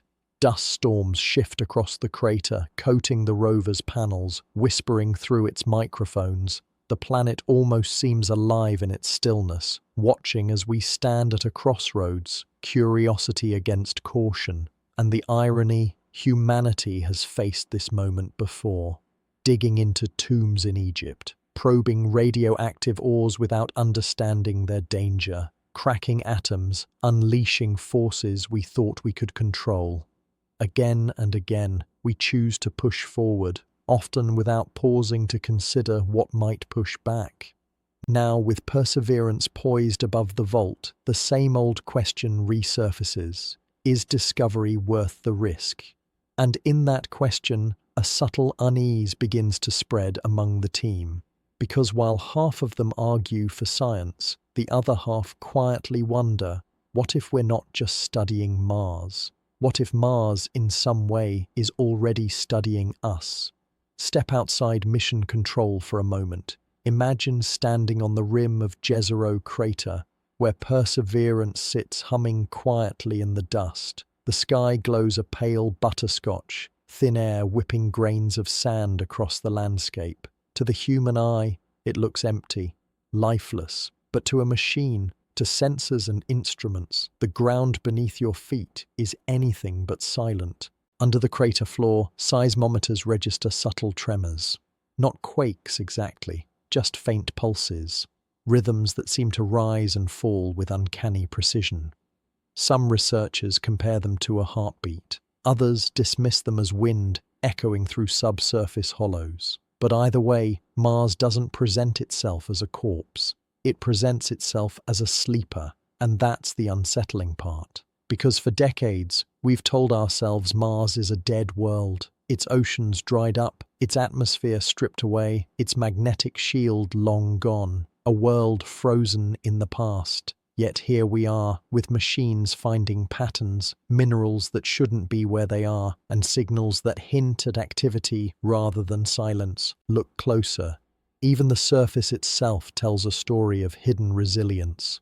Dark streaks creep down crater walls in summer, as if something is moving just below, seeping upward, before retreating when the cold returns. Scientists call them recurring slope lineae. Could be briny water, could be chemical trickery, but they whisper of a planet that reacts to sunlight, almost like breathing. And when you stitch these clues together, breathing slopes, patterned tremors, vault-like hollows beneath Perseverance, you begin to see Mars not as a relic, but as a world holding its secrets tightly, waiting. Here's the chapter hook. What if the greatest mistake we've made isn't failing to find life on Mars, but failing to recognize that Mars itself may still be alive, not with civilizations or cities, but in ways more subtle, more alien, more enduring than we've dared to imagine? If Mars is alive in its own quiet way, then the question isn't just what it hides, but whether it responds. Imagine this. For billions of years, the planet has been bombarded by meteors, solar winds, and cosmic radiation. And yet, every so often, the surface reacts in ways that feel deliberate, like the dark streaks returning each summer, or the faint heartbeat tremors under Jezero. Here's the chilling thought. What if these aren't accidents of geology? What if they're signals? Back on Earth, scientists studying extremophiles, organisms that thrive in volcanic vents or the frozen Arctic, have discovered something strange. These life forms don't just endure hostile environments, they adapt to rhythms, tides, cycles of sunlight, even bursts of radiation from the sun. Their entire existence is built around responding to patterns in their surroundings. Now imagine Mars doing the same, not through fragile creatures like us, but through the planet's own geology. The slopes breathe with sunlight, the crust shivers in pulses. Certain mineral veins only appear in layers exposed to cosmic radiation. It's as though the world itself is tuned to frequencies we barely understand, waiting for a precise resonance. And this is where 3i Atlas enters the frame like an intruder in a locked house. A body moving at impossible speeds through the solar system, dipping toward the sun, as if it knows exactly where it's going. If Mars has been quietly listening, quietly syncing with cosmic rhythms, what happens when a new object arrives carrying its own strange resonance? Here's the hook. Could Mars, this silent character we've mistaken for dead, be waiting for a signal not from Earth, but from the stars? And could 3i Atlas be the very signal it's been listening for? If Mars has been listening all this time, then what would it mean for it to finally answer? For decades, orbiters circling the planet have captured strange anomalies, subtle flashes of light across the horizon, inexplicable bursts of methane that vanish as quickly as they appear, and whispers of seismic activity where no tectonic plates should exist. To the average observer, these seem like random glitches, but when you line them up in sequence, a different picture forms. The planet doesn't simply sleep, it stirs. Now imagine this through the lens of human history. Ancient cultures often spoke of gods who slept beneath the earth, gods who only woke when the heavens themselves shifted. The Mayans, the Egyptians, the Sumerians, they all tied cosmic alignments to events on the ground. Was this pure mythology, or could they have been interpreting a truth we've forgotten? That planets don't just orbit, they participate. Here's where the pacing sharpens.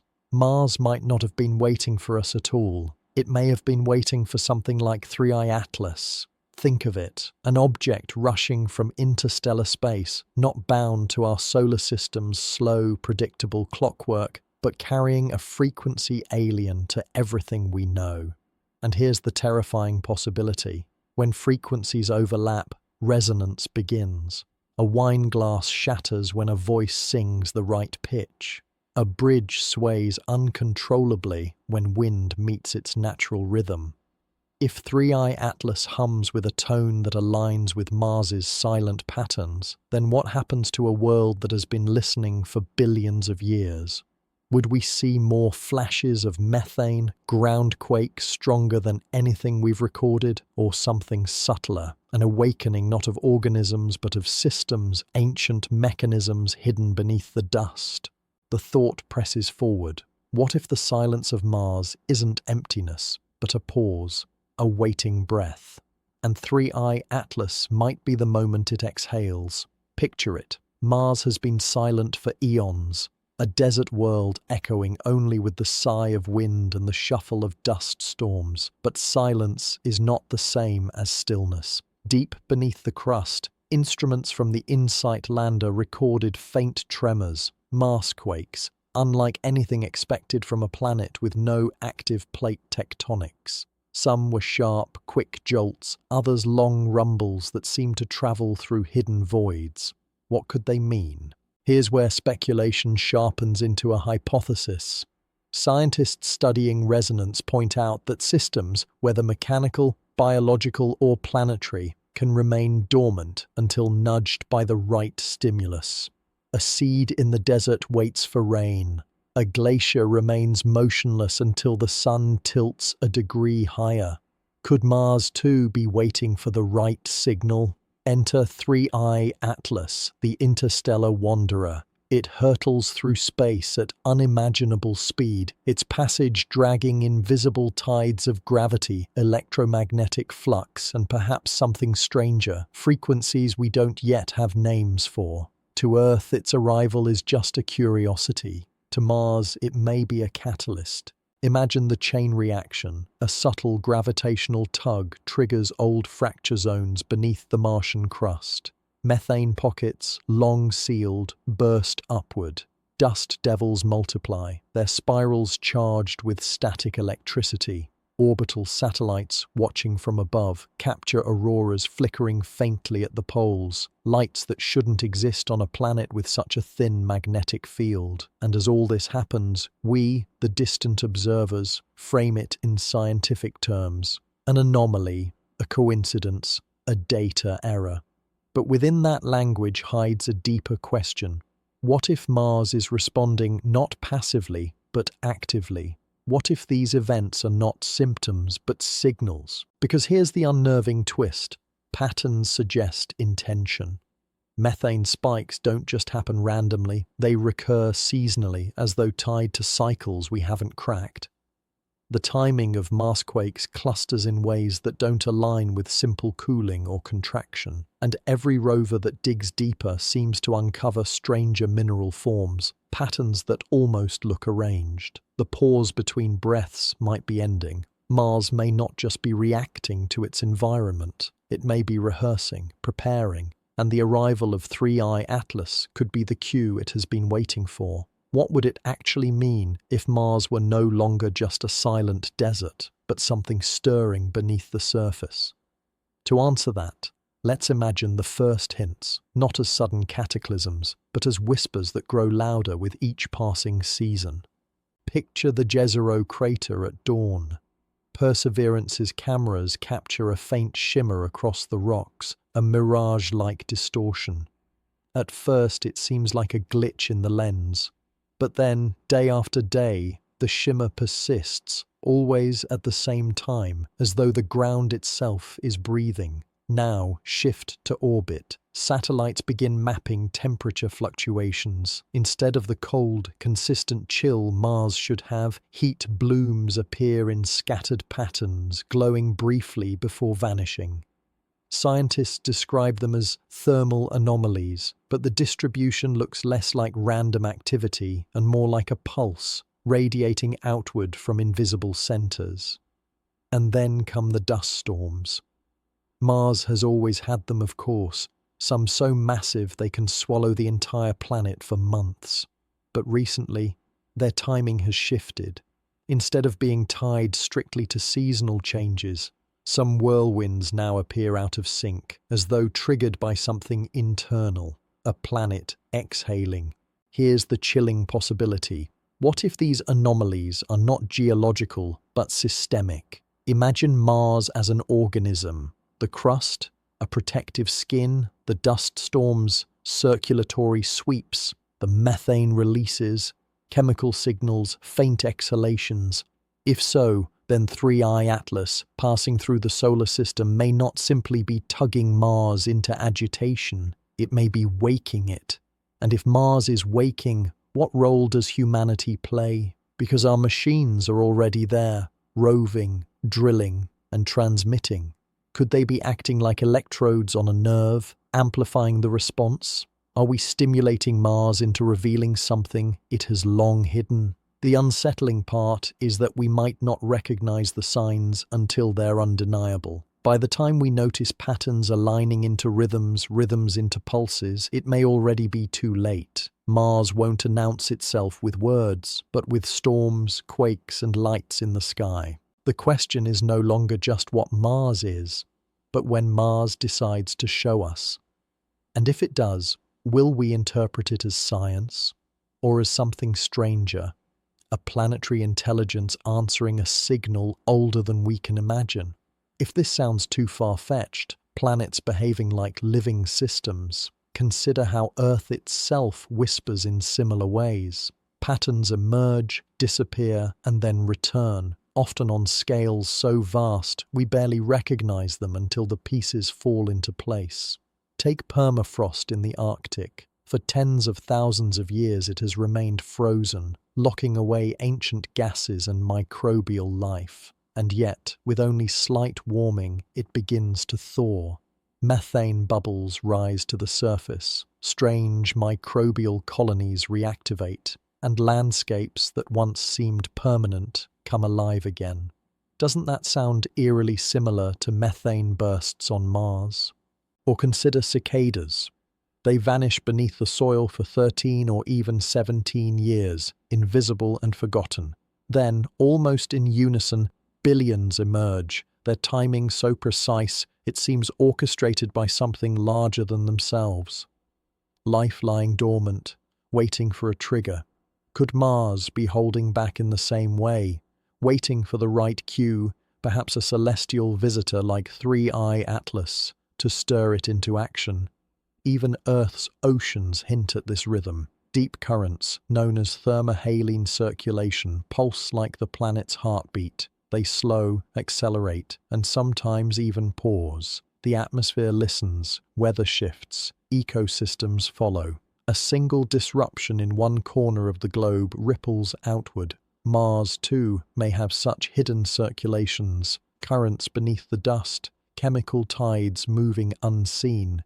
And here's the unsettling part. We know how easily balance can tip. A degree of warming, a shift in magnetism, or even a gravitational nudge from a passing object can unravel stability that lasted for millennia. If Earth can awaken dormant systems with such small triggers, why not Mars? Now imagine humanity watching from millions of kilometers away. Our satellites detect methane, our rovers drill strange minerals, and we dismiss them as isolated findings. But what if they're not isolated at all? What if we're documenting the early signs of a system shifting without realizing it's a chain reaction already in progress? And that brings us to the next uneasy question. If Mars is reawakening, is it reawakening for itself or because it has sensed us? Could our presence be the final trigger, the spark that sets dormant rhythms into motion? Because if planets, like living systems, respond to touch, then maybe we haven't just observed Mars. Maybe we've touched a nerve. And whatever happens next could reveal whether we've awakened a slumbering world or disturbed something better left sleeping. If Mars is responding to us, then the signs would begin small, so small that most of us might overlook them. But whispers have already reached us, hidden in the data streams from orbiters and rovers, patterns that don't quite fit, numbers that spike, then fall silent, flickers that appear at the edge of a camera's lens. Take the seismic records from NASA's InSight lander. It picked up what scientists called Marsquakes. At first, they were dismissed as tectonic activity, mundane, even expected. But some of those tremors didn't behave like quakes at all. Their waveforms suggested hollow cavities, sudden pressure releases, and localized pulses, almost as if something beneath the surface shifted, paused, and then went still again. Not the steady mechanics of geology, but the irregular rhythm of something stirring. Or look at Perseverance. Its spectrometers recorded transient methane spikes, sometimes vanishing within days. Methane, on Earth, rarely behaves this way without a living source. To explain it away, scientists pointed to rocks or static chemical processes. But here's the catch.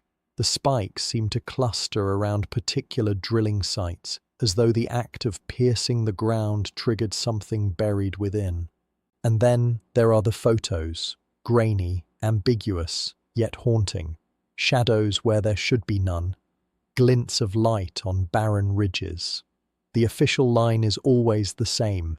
Camera glitches, dust on the lens, or cosmic rays. Yet the pattern persists. Anomalies most often appear near areas rich in hematite and clay. Minerals linked to water, minerals linked to life. It's easy to dismiss each event on its own. A tremor, a gas spike, a glint. But stitched together, they look less like random noise and more like the first notes of a rising chorus. And here's the thought that lingers. What if these tremors, these fleeting breaths of methane, These flashes in the dust are not accidents at all, but responses. Echoes from a planet that's aware of us, adjusting itself as if testing the boundaries of our curiosity. Because if Mars is truly shifting beneath us, then these may not just be data points. They may be the early tremors of a story far bigger than we imagined, one that suggests 3i Atlas is not the only unpredictable player in our skies. The question now is not just what is stirring, but why. And if the why has anything to do with us, the next signs will not stay hidden for long. For years, Mars was silent enough that its mysteries could be argued away. Strange readings tucked into margins of scientific papers, anomalies explained with long chemical equations. But then came the moments no equation could neatly file away. The moments when Mars itself seemed to blink. It started small. Perseverance's navigation cameras caught sudden flashes of light in Jezero crater. NASA explained them as sunlight glinting off rocks, reflections off rover parts. But engineers quietly admitted something troubling. The angle was wrong. The light came from below the horizon, as though something emitted it briefly, then vanished before the sensors could lock on. A few weeks later, orbiters overhead recorded faint plumes, thin, ghost-like streaks rising from the planet's surface. Officially, dust storms, stirred by Martian winds. But those plumes originated in areas that were calm, windless, utterly still, as if the ground itself exhaled. And then came the feed interruption, a live transmission from Curiosity suddenly cut out mid-frame, replaced with static for precisely 22 seconds. When it returned, the camera angle had shifted slightly, showing the same barren landscape. Nothing official was ever released about what was missing in those seconds, but in leaked transcripts, one technician wrote, "There was movement. It wasn't the rover." This is the threshold where curiosity becomes unease. Before, we could tell ourselves the planet was dormant, a relic of ancient seas. But these flickers, these blinks, feel different. They suggest Mars isn't simply a stage we're observing. It's reacting, choosing when and how to reveal itself. The unsettling thought, if Mars can decide when to blink, maybe it has already chosen what we are allowed to see and what we are not. So the question sharpens. If these cameras are not failing but filtering, then who or what is doing the editing? And more importantly, what happens the next time Mars decides not to look away? The cameras blinked. The ground seemed to breathe. For a moment, it was tempting to think of these as isolated glitches, technical hiccups, natural flukes. But when scientists lined up the timelines, something uncanny appeared. The Martian blinks weren't random. They echoed signals being picked up far from Mars itself. On the same nights Perseverance saw flashes, radio telescopes back on Earth detected faint bursts from the direction of interstellar space, the very corridor through which 3i Atlas is now traveling. At first, they dismissed it as coincidence, but the timestamps matched too cleanly. Mars seemed to stir precisely when those bursts swept past. It gets stranger. Historical logs show Curiosity experienced unexplained image dropouts on 3 separate occasions over the past decade. Each one occurred within days of Earth-based observatories noting irregularities in cometary objects passing through the inner solar system. In other words, every time a stranger came close, Mars twitched. And it's not just in modern records. Dig back into Viking mission archives from the 1970s, and the same fingerprints appear. Short-lived image anomalies, unexplained lens flares, magnetic disturbances. Events that, in hindsight, look like early rehearsals for what Perseverance is seeing now. The unsettling implication: Mars might not just be alive in some ancient microbial sense. It might be aware, reacting to signals and intrusions in ways we don't yet understand. Almost as if it has a nervous system of its own, and each interstellar visitor is a spark running down its wires. So what if 3i Atlas isn't racing toward the sun alone? What if its path is stirring up a response, a resonance, in worlds we once thought were silent? If Mars is blinking now, what will it do when 3i Atlas draws closer, when the signal grows stronger? Because if these alignments are real, then Mars is not just a planet waiting to be studied. It is part of a much larger system, one that may have been watching, listening, and responding for far longer than we've dared imagine. What if Mars has never been silent? What if instead it has been serving as a kind of sentinel, a cosmic tripwire placed right next door to Earth? The pieces fit together like a puzzle, the synchronized blinks, the recurring image dropouts tied to interstellar pass-bys, the sudden stirrings in rocks billions of years old, as though they were waiting for a signal. To some scientists, it now looks less like random noise and more like a system designed to respond. Picture Mars not as a failed Earth, but as a listening post, a machine hidden in plain sight, its deserts camouflaging ancient circuitry, its atmosphere thin because it doesn't need one, its storms swirling like protective static to obscure what lies beneath.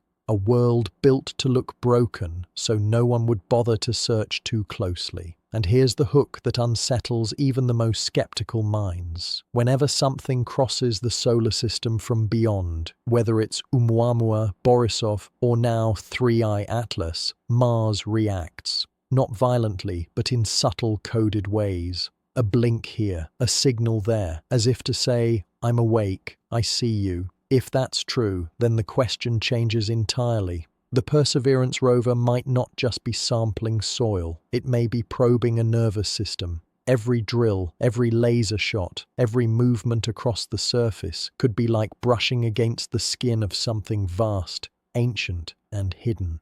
And if Mars really is a sentinel, then the meaning is even darker. Sentinels aren't built for curiosity. They're built for warning, for defense, for alerting someone or something else when a boundary has been crossed. So who or what would Mars be alerting? And when 3i Atlas streaks close enough to touch the Sun, will we be the audience or the target? If Mars is a sentinel, then a sentinel must have someone to warn, which raises the chilling question: who is listening on the other end?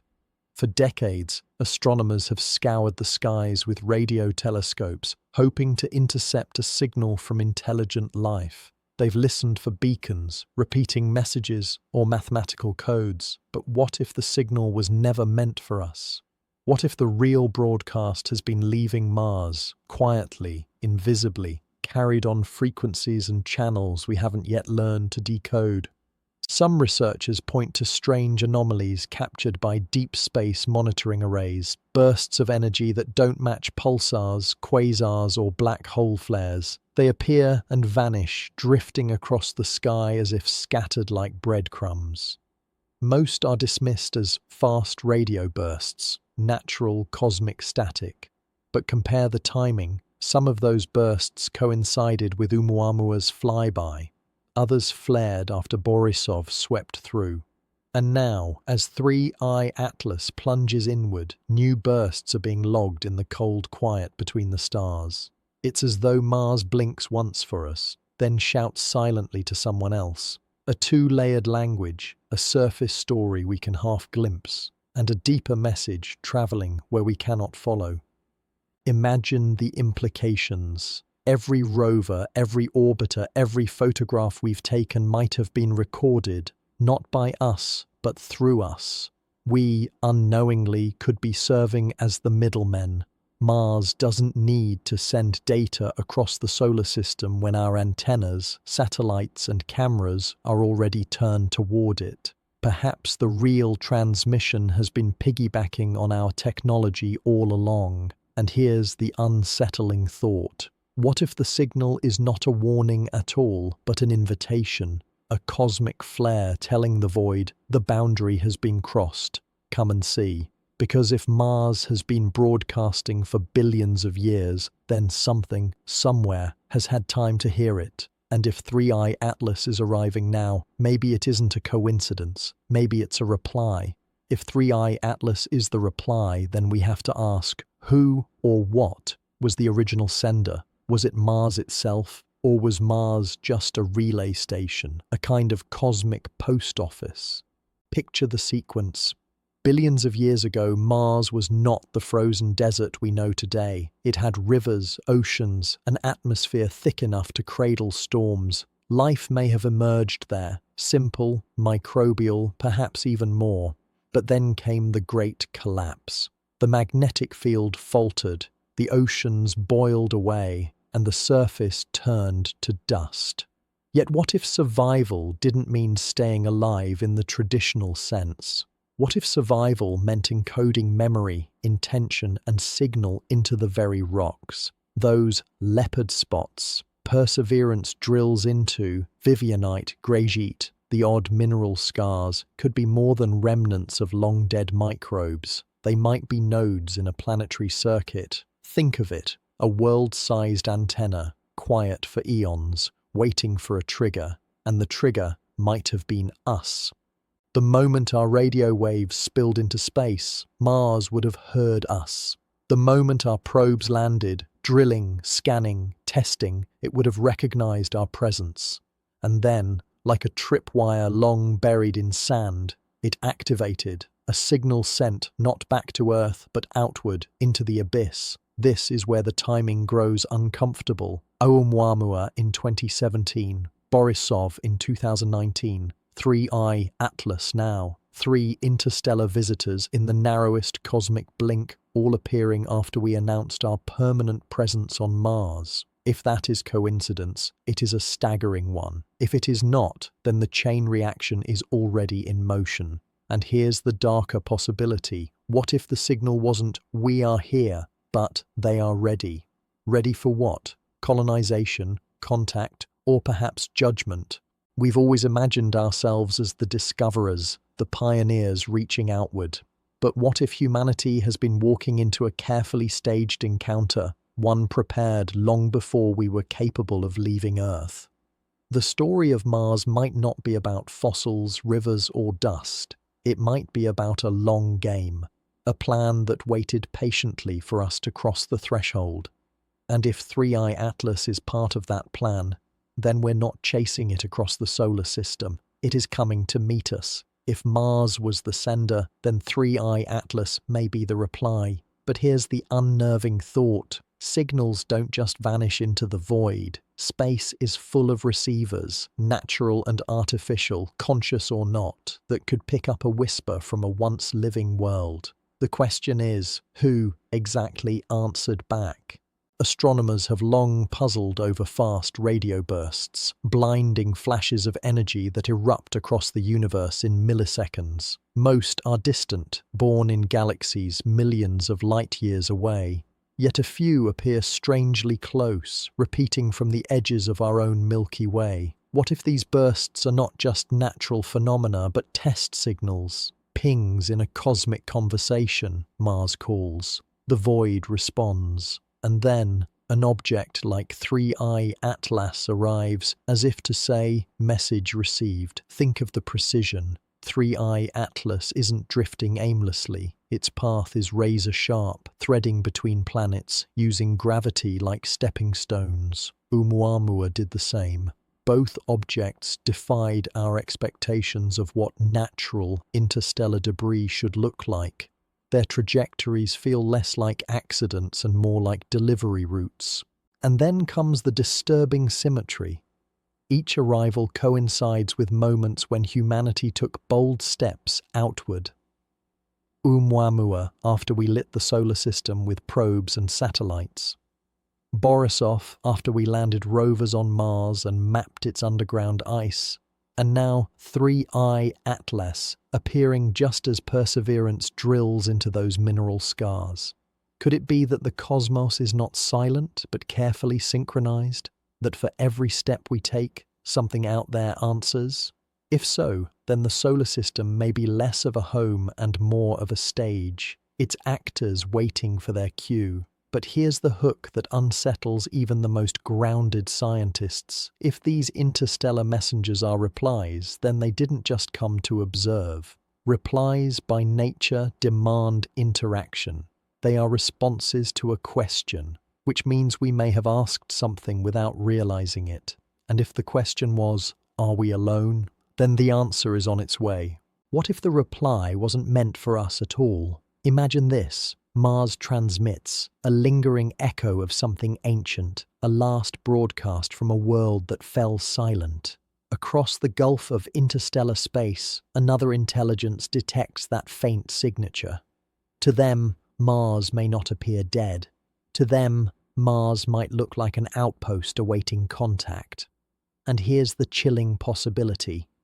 3i Atlas isn't a messenger, it's a probe, an inspection unit, arriving not to greet us, but to confirm whether the outpost is still active. And if it finds us instead, that's where the real unease begins. History on Earth teaches us something brutal. Replies are not always peaceful. When one society sent out signals, be it smoke, trade goods, or ships, others often came not with friendship, but conquest. Contact throughout human history has usually meant collision, and those who thought themselves safe often discovered they'd been inviting a guest they couldn't refuse. Astronomers call this the dark forest hypothesis. The universe, they argue, is like a vast dark forest where every civilization is both hunter and prey. No one dares shout into the void because any signal might invite predators. If Mars once shouted and we've picked up where it left off, then humanity may have already revealed its position. And the timing makes this theory even more unsettling. Every interstellar object we've detected so far, Oumuamua, Borisov, and now 3i Atlas, appeared only after our technology reached a global tipping point. Space probes broadcasting, giant radio dishes scanning, nuclear detonations lighting up the sky. Our signals have already leapt across dozens of light years. We've stopped being quiet wanderers. We've started broadcasting like beacons. So when 3i Atlas appeared, threading the solar system with surgical precision, we have to ask, is this a coincidence or a consequence? Did we summon it without meaning to? Because if the cosmos is a dark forest, then the reply we just received may not be a welcome, it may be a warning. Here's the unsettling truth. In the cosmos, silence isn't safety, it's strategy. For billions of years, Earth was quiet. Our planet's signals never pierced the void. The oceans drowned our noise, the atmosphere scattered our lightning, and life grew unnoticed in the shadows. But in just the last century, that silence shattered. Radio waves, television signals, deep space transmissions.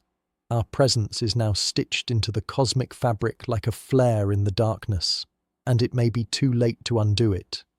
Imagine you're in that dark forest. The rule is simple. Stay quiet or risk being hunted. But what happens when a neighbor suddenly lights a campfire? Do you approach with curiosity or load the bow? Some astrophysicists believe that's exactly what happened when Mars sent its last whisper, and humanity, clumsy, eager, followed up with roaring bonfires of data, satellites, and atomic blasts. And then, almost on cue, 3i Atlas appeared. It doesn't move like a random traveler. Its path threads the solar system with the kind of precision that feels less like accident and more like intention. As though it's not just passing through, it's stopping by. The eerie part is how its trajectory seems to line up with Mars. Astronomers noted that its closest approach puts it in orbital resonance with the red planet's path. Coincidence? Maybe. But what if Mars isn't just a planet to be studied? What if it's a marker, a relay, a place where signals, whether ancient or recent, get noticed first? That's when the timing becomes impossible to ignore. NASA's announcement of possible biosignatures on Mars wasn't just science news, it was a flare. And almost in parallel, Atlas made its entrance, sliding toward the inner solar system like it was answering that very flare. Think about it. We've always assumed discovery flows in one direction. We find, we explore, we uncover. But what if, this time, it's the other way around? What if Mars and Atlas are part of the same conversation, and we've stumbled into the middle of it without realizing who the real speaker is? And if so, who or what was that message meant for? But here's the twist. What if humanity wasn't the audience at all? For decades, we've been treating space like a stage, beaming signals, probing planets, sending rovers as though the universe is waiting for our performance. But the unsettling possibility is that Mars was never meant to deliver its secrets to us.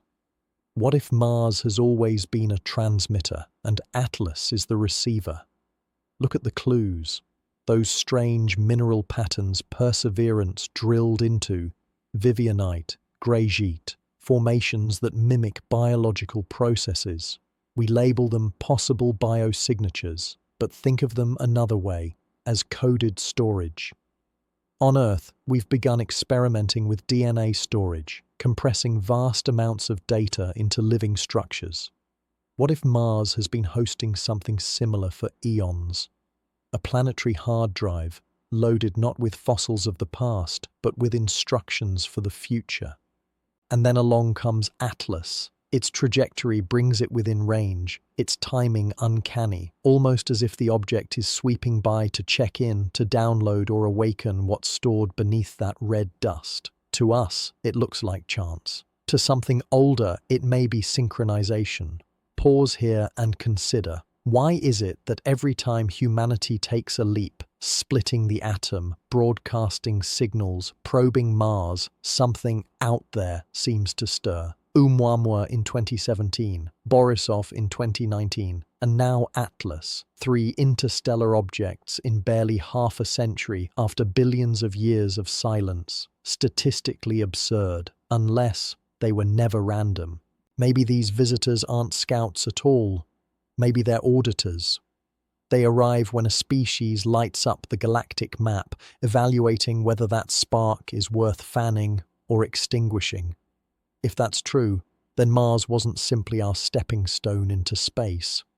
It was the trigger, a silent beacon activated by our own curiosity, drawing Atlas closer like iron filings to a magnet. And here's the chilling thought. If we can read this much from the outside, doesn't that mean the message wasn't meant to stay hidden? Could it be that Atlas is less of a secret and more of a test, seeing how long it takes us to realize the script isn't ours at all? But what if the test has already begun? Think about it. Every rover, every probe, every image we beam back from Mars doesn't just come to us. It goes out. Radio signals don't stop at Earth. They spill into the void, announcing our presence with every packet of data.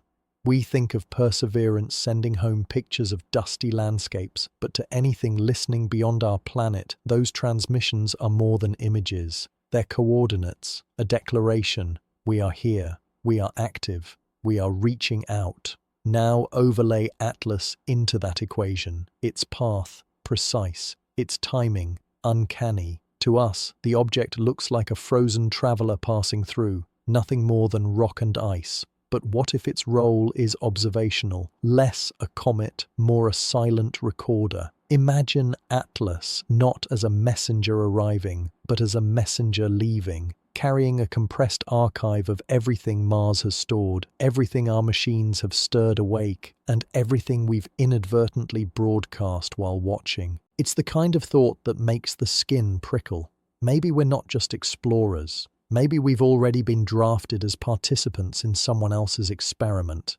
The leopard spots in Martian rock, the magnetic fluctuations Perseverance registered, the odd echo in one of its radio relays that NASA dismissed as interference. Each detail on its own seems explainable, but stacked together, they start to look like data points, as if someone or something has been quietly cataloguing our reactions, waiting to see how long it takes before we notice the pattern. And here's where the paranoia deepens. In all of history, civilizations rise and fall when they're being watched without knowing it. Ancient myths describe gods descending from the heavens to test humanity. Modern surveillance states manipulate entire societies without a single citizen realizing the depth of their monitoring. So ask yourself this: are we replaying that same story, but now on a cosmic stage? Mars as the staging ground, Atlas as the silent witness. Humanity caught in the middle, unaware we've already stepped under the lens of something vast. Because if Atlas is a messenger, then someone or something will be listening when it finishes its journey. And the real question isn't what it carries, but what happens when it delivers. Here's the unsettling part. Objects like 3I Atlas are not supposed to exist in numbers we can casually detect. Interstellar travelers, those born outside our solar system and simply passing through, are so rare that for most of human history we didn't think we'd ever find one. The first, oumuamua, shocked astronomers in 2017. The second, 2I Borisov, arrived in 2019, blazing like a typical comet but moving just a little too perfectly to be dismissed. And then came 3I Atlas. 3 in less than a decade, when before there were none. Why now? Why this sudden parade of visitors, just as our technology finally becomes sharp enough to see them? Some astrophysicists argue it's chance, that we've simply turned the right instruments to the right patches of sky, but others whisper that this timing is suspicious, that maybe these arrivals aren't random drifters at all, but part of a cycle, a system, a test. Look closely at Atlas itself. Its trajectory is not chaotic, as you'd expect from something ejected by the violent birth of a distant star system. Instead, it threads between the outer planets with almost deliberate precision. It isn't aimed at Earth, but it isn't avoiding us either. Like a stranger walking slowly past your window, close enough that you notice, far enough that you can't confront them. That behavior alone unnerves scientists, who know just how improbable it is for a visitor from interstellar space to arrive at exactly the right angle to be seen, studied, and tracked by human eyes. And there's something else. Atlas isn't just passing by, it's racing inward toward the sun, as if drawn by some invisible tether. That's unusual. Interstellar objects usually slingshot through once and disappear into the dark forever. But Atlas seems invested in its course, accelerating as though it has a destination. Now imagine the perspective from Mars. The rovers are scratching at ancient rocks, finding patterns no one expected and broadcasting signals into the ether. At the same time, Atlas is diving sunward, closing the distance. Two stories, seemingly separate, now running on parallel tracks. The eerie possibility is that they are not parallel at all, but converging, and so the thought emerges. What if Atlas isn't just a visitor? What if it's an answer, one we didn't know we were waiting for? Think about the timing. Atlas diving inward, a celestial arrow drawn toward the sun, while on Mars, our machines are whispering into the silence, drilling, probing, transmitting data back to Earth. These events unfold as if choreographed. Separate storylines, yes, but the deeper you look, the more they appear to weave together. Some researchers have begun to ask, is this coincidence, or is Atlas responding to something? The rovers send out constant bursts of radio signals, each one a pulse that echoes into space. To us, these are simple packets of data, pictures of dusty horizons, chemical analyses of Martian rocks, but to something built or programmed differently, those signals might be something more. They could be a call, a pattern, a trigger. Mars itself has long been a stage for the strange. From Schiaparelli's canals in the 19th century to the Viking landers' ambiguous biology tests in the 1970s, the planet has teased us with mysteries that seem to hover just beyond the line of proof. Now, the idea emerges that Mars was never only about Mars. Perhaps it's been a receiver, a midpoint in a network that stretches from the void of interstellar space to our solar system, to us.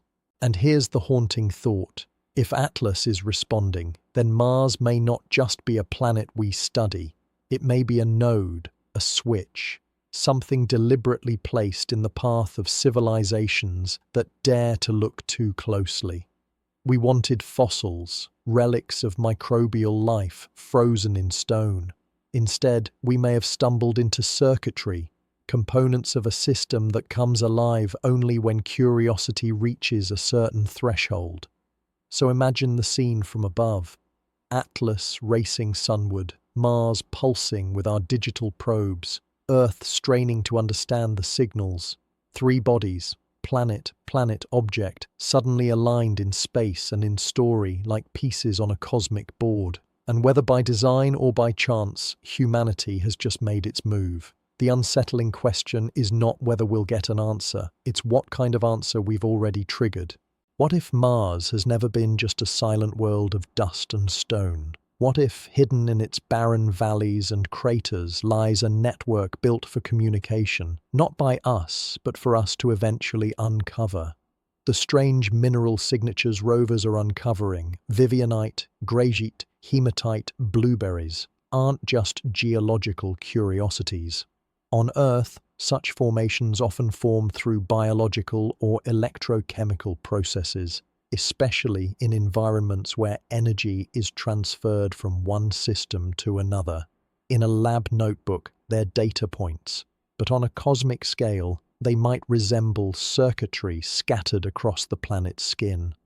Look at how Mars behaves. Its thin atmosphere crackles with dust storms that can engulf the entire globe, creating electric fields strong enough to ionize particles and generate radio waves. Its polar caps expand and retreat with the seasons, rhythmically altering the planet's reflectivity, sending patterned signals into space. Even its magnetic anomalies, frozen remnants of an ancient dynamo, appear like buried wires that once carried current. Individually, these are natural phenomena, but together, could they function as something more? Imagine a planetary-scale machine designed not to announce itself, but to wait. A switchboard, its components dormant until activated. Not by accident, not by random geology, but by design. And here is where the story deepens. Atlas hurtles inward from the darkness, its trajectory slicing past Mars's orbital path. The timing is uncanny. As our rovers drill into Martian rock, Atlas's approach could act as the other half of the system, signal and receiver, transmitter and probe. What if this is why civilizations always dream of Mars first, before anywhere else? Because it's not just a nearby world, it's the hub, the node, the listening post. Picture it, the red planet as a cosmic relay. Earth sends signals, Mars amplifies them, and Atlas receives, or worse, returns something. A handshake protocol written not in human language, but in the mathematics of stars and minerals. If that's true, then humanity may already be in mid-conversation. And the real question isn't whether Mars is alive, it's whether we've accidentally switched it on. If Mars is the switchboard, then what or who is it connected to? Perhaps the answer lies in the one presence that dominates every orbit, every calculation, every fate in our solar system, the Sun. For all of human history, we've treated it as a burning ball of plasma, a constant giver of life and energy. But what if the Sun is more than that? What if it is not just a star, but also a transmitter? Think of how it behaves. The Sun isn't quiet, it pulses. It sends out flares, solar winds, coronal mass ejections that ripple through the void. To us, they are space weather, storms that disrupt satellites and power grids. But to a more advanced intelligence, or to a system designed to listen, they might be patterns. Codes hidden in the rhythm of light and plasma. Now consider the timing. Atlas is racing inward toward the Sun's domain. Its trajectory isn't random, it's being drawn toward the star, as if to a final destination. Could Atlas be more than an interstellar wanderer? Could it be carrying a message, one that needs the Sun's massive output of energy to be broadcast? Here's where Mars re-enters the story. The rovers dig into rocks that may hold dormant systems. Dust storms generate electromagnetic surges. Mars could serve as the receiver, capturing signals from Atlas or Earth and then passing them along, amplified, into the Sun's roaring field. In this way, the system completes. Earth as the curious observer, Mars as the switchboard, Atlas as the courier, and the Sun as the ultimate transmitter. And think about it, haven't we always been strangely drawn to the Sun in our myths? From Ra in Egypt to Surya in India, cultures treated it not just as life-giver, but as a conscious presence, something that listens as much as it shines. Was that intuition or memory? If this is true, then Atlas's dive isn't the end of its journey. It's the final stage in a relay system older than humanity itself. The moment it crosses into the Sun's influence, the switch flips, and a signal we can't yet decode will be unleashed across the solar system, maybe across the galaxy. The unsettling question is simple. Are we the audience, or are we just background noise in a conversation meant for someone else? For thousands of years, before telescopes and space probes, humans gazed at the Sun with a mixture of awe and dread. It was worshipped as Ra, as Surya, as Helios, a living entity rather than a lifeless ball of fire. To ancient eyes, it wasn't just a source of warmth. It was a being that listened, that responded. Myths weren't scientific papers, but they carried an intuition, an unshakable feeling that the Sun was alive in ways we didn't yet understand. Fast forward to modern science, and we've stripped away the gods and left only plasma physics. Yet the deeper we look, the stranger it becomes. The Sun is not stable. It oscillates. It hums. NASA has recorded solar songs, vibrations that echo through its layers like a cosmic heartbeat. Some frequencies last hours, others days, traveling across its surface in waves. To us, these are oscillations of plasma, but in another interpretation, they could be something more, a structured resonance, the framework of a signal. Now picture Atlas, the interstellar traveler curving in toward the Sun. What if its trajectory isn't just gravitational inevitability? What if it's alignment, like placing the final piece of a circuit? Mars, dusty and dormant, waiting as the receiver. The Sun, burning and restless, ready as the amplifier. And Atlas, alien, mysterious, perfectly timed, arriving as the messenger. But here's the deeper question. Have we already been hearing the signal without realizing it? Those oscillations, those solar storms that seem chaotic, what if we've been mistaking order for noise? Radio astronomers already detect strange bursts and repeating fast radio signals from distant galaxies. We look outward for meaning, but maybe the most important broadcast is right here, in our own solar system, humming across the corona, waiting for us to notice. And that brings us to the possibility no one dares to say aloud. Maybe Atlas isn't bringing a signal. Maybe it's unlocking one, a system so ancient it predates human history. Something coded into the rhythms of the Sun itself, waiting for the courier to arrive. Because if the Sun is not just a star but a living transmitter, then what we call myth might not have been fantasy at all. It might have been memory, echoes of a time when humanity sensed we were part of a larger conversation, one we've since forgotten. Imagine this. For billions of years, the Sun has burned with relentless fire, its light washing across the planets, dictating every rhythm of life. We've built our calendars, our agriculture, even our biology around its steady pulse. But what if that constancy isn't accidental? What if the rhythms of the Sun are not random fusion byproducts, but part of a system, one that has simply been dormant, waiting? The Parker Solar Probe, humanity's closest emissary to the Sun, has already discovered bizarre things. It has flown through the solar corona, where charged particles behave in ways physicists can't explain. It's found magnetic switchbacks, structures that shouldn't exist, spiraling through the solar wind like hidden code. NASA calls them turbulence.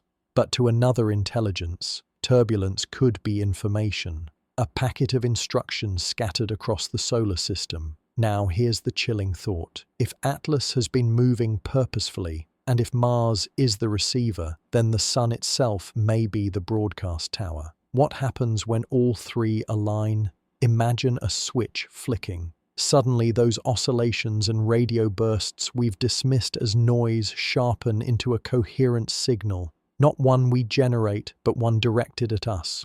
What would it say? A warning? A command? Or something stranger? An activation key for systems already embedded in the Martian crust, sleeping since before humans evolved. Think of Perseverance, the rover drilling into rocks streaked with leopard spots, those strange minerals that only form in the presence of life. Scientists have speculated they're remnants of ancient microbial colonies. But what if they're not remnants? What if they're dormant nodes, organic circuitry awaiting a pulse from the sun to awaken? If that's true, Perseverance isn't sampling fossils. It's sitting on top of a planetary switchboard. And in that scenario, the first transmission wouldn't arrive in our antennas or telescopes. It would arrive in Mars itself. The dust storms might shift in unnatural patterns. The soil might rearrange in chemical waves. An entire world could come alive, not as a thriving biosphere, but as a system reactivating. The myth of the sun as Ra, as Helios, as Surya, suddenly it wouldn't feel like mythology at all. It would feel like a warning, a memory passed down from an age when maybe, just maybe, someone else had already heard the sun speak. What if we've been thinking about Mars all wrong? For decades, scientists have painted it as Earth's quieter sibling, once alive with rivers and seas, now reduced to dust and stone. But what if Mars isn't a failed planet at all? What if it's an engineered construct, a dormant machine, built to activate only when triggered? Look closely at the evidence. Olympus Mons, the tallest volcano in the solar system, towers 3 times higher than Everest. To geologists, it's just a massive shield volcano. But its proportions are almost uncanny, symmetrical, structured, like a deliberate design. Then there's Valles Marineris, the canyon stretching across 1/5 of the Martian surface. It's so vast it could swallow the entire United States. Geologists explain it as tectonic stress.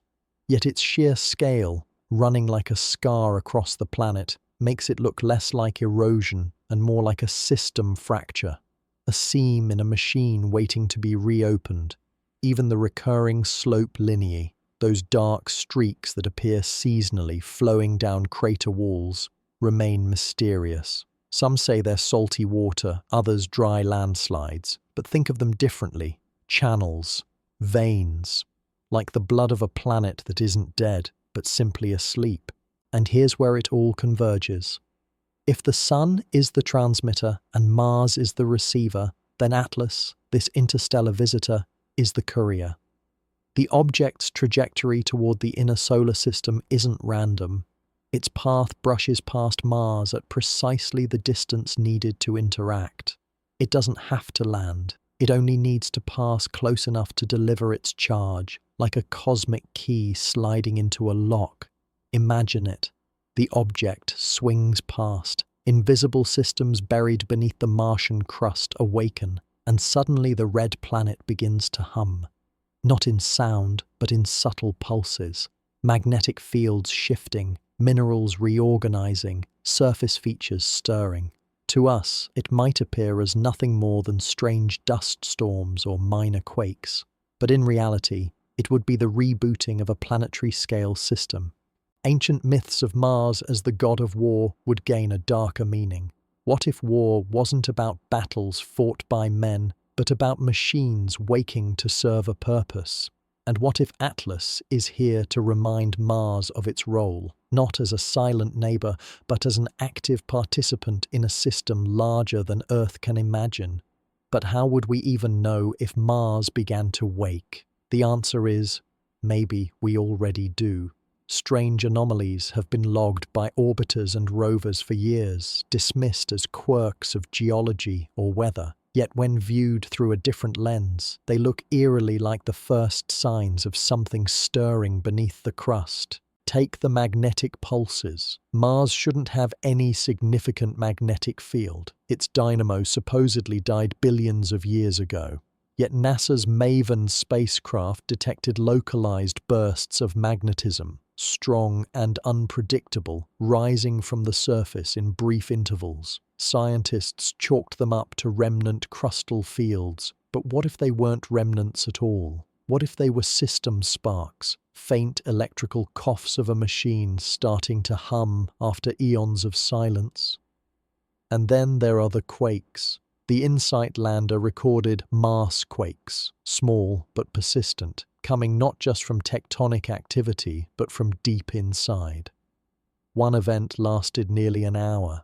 Seismologists argued over whether it was volcanic, yet its pattern was oddly mechanical, as if the planet itself had shifted in rhythm, like gears, turning just enough to remind us they're still there.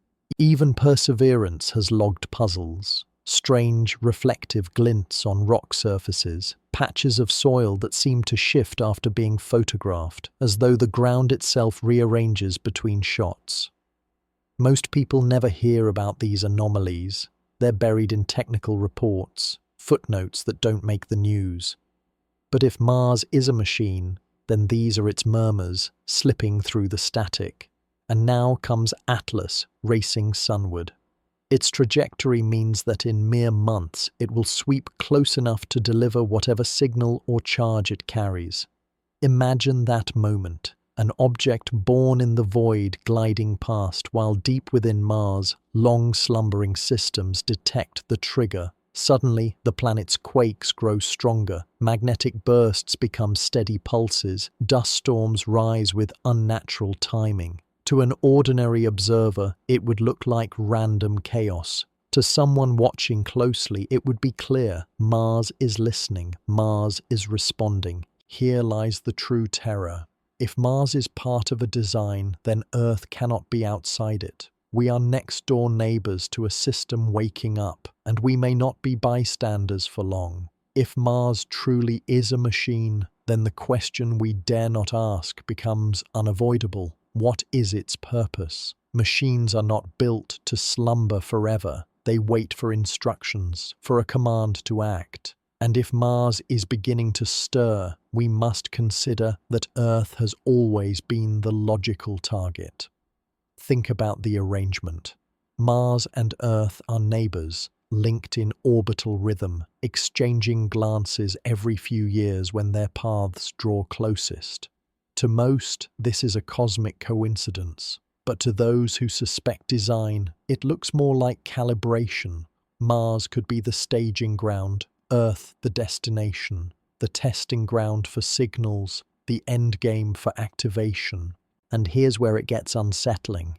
NASA's own archives contain fragments of anomalies that sound less Martian and more terrestrial. Bursts of radio noise that inexplicably mirror frequencies recorded by orbiters around Mars. Atmospheric ripples on Earth that line up with magnetic pulses MAVEN detected years apart. Are these coincidences, or the faint edges of a synchronization already underway? Picture it. Atlas swings past the sun, its radiation cascade brushing the planets like a bowstring vibrating. Mars quivers first, the dormant systems catching the note. But what if the signal doesn't stop there? What if Earth resonates too, not as the first receiver, but as the final one? Imagine storms that shift with uncanny precision, auroras dancing at latitudes they shouldn't, fault lines trembling with rhythms too clean to be natural, signs that Earth itself is responding, its systems quietly aligning with something larger. And here's the most chilling possibility. What if humanity's probes, rovers, and satellites have already acted as bridges? We've been drilling, transmitting, and bouncing signals off Mars for decades. Every packet of data, every laser ping from Earth to rover may not just be science, it could be input. Commands sent unknowingly into a dormant system, feeding coordinates, maps, even languages. We may not just be observing Mars, we may already have been programming it. So when Atlas completes its pass, the real experiment may not be whether Mars awakens, it may be whether Earth answers back. If Earth is in the crosshairs, then Atlas is the finger on the trigger. But what exactly is this object that's rewriting how we think about interstellar wanderers? Astronomers first catalogued it as a comet, naming it 3I Atlas, the third interstellar interloper ever confirmed. But right from the start, it refused to behave like one. Its orbit was hyperbolic, meaning it wasn't bound to our sun at all, just slicing through like a stone, skipping across water. Unlike typical comets, though, it carried no dramatic tail, no predictable jets. Its brightness fluctuated erratically, as though it were cloaked in material that changed opacity, sometimes transparent, sometimes shrouded. The strangest part, its trajectory wasn't entirely natural. The calculations showed tiny accelerations that solar pressure alone couldn't explain. This is the same signature oumuamua showed years earlier, another interstellar visitor that some scientists quietly wondered might not be a rock at all. Atlas's behavior deepens that suspicion. Was it merely a shard of cosmic debris, or something constructed, something that could maneuver, adjust, even communicate? Now imagine this in the context of Mars. If Atlas was never just drifting but guiding, then its close pass near the inner solar system wasn't an accident. Its timing with perseverance drilling into Martian rocks, its alignment with signals bouncing back to Earth, looks less like randomness and more like orchestration. It's as if Atlas is the conductor, sweeping its baton past the planets, awakening responses note by note. And the design theories don't stop there. Some astronomers have suggested Atlas's elongated form, its changing reflectivity, even its odd spin, could be consistent with thin, sail-like structures, mechanisms that harness starlight, not unlike the solar sails our own engineers dream of building. If that's true, Atlas might be less an object and more a vessel, a messenger, or worse, a seed. Because seeds don't travel aimlessly. They land, take root, and grow, which begs the question, if Atlas is a seed, then what is it planting? And why is Mars, not Earth, its chosen soil? Seeds are planted with purpose. Some take years to sprout, others lie dormant until the conditions are perfect. And perhaps that's the most unsettling thought of all. What if Atlas didn't come here to finish something, but only to begin?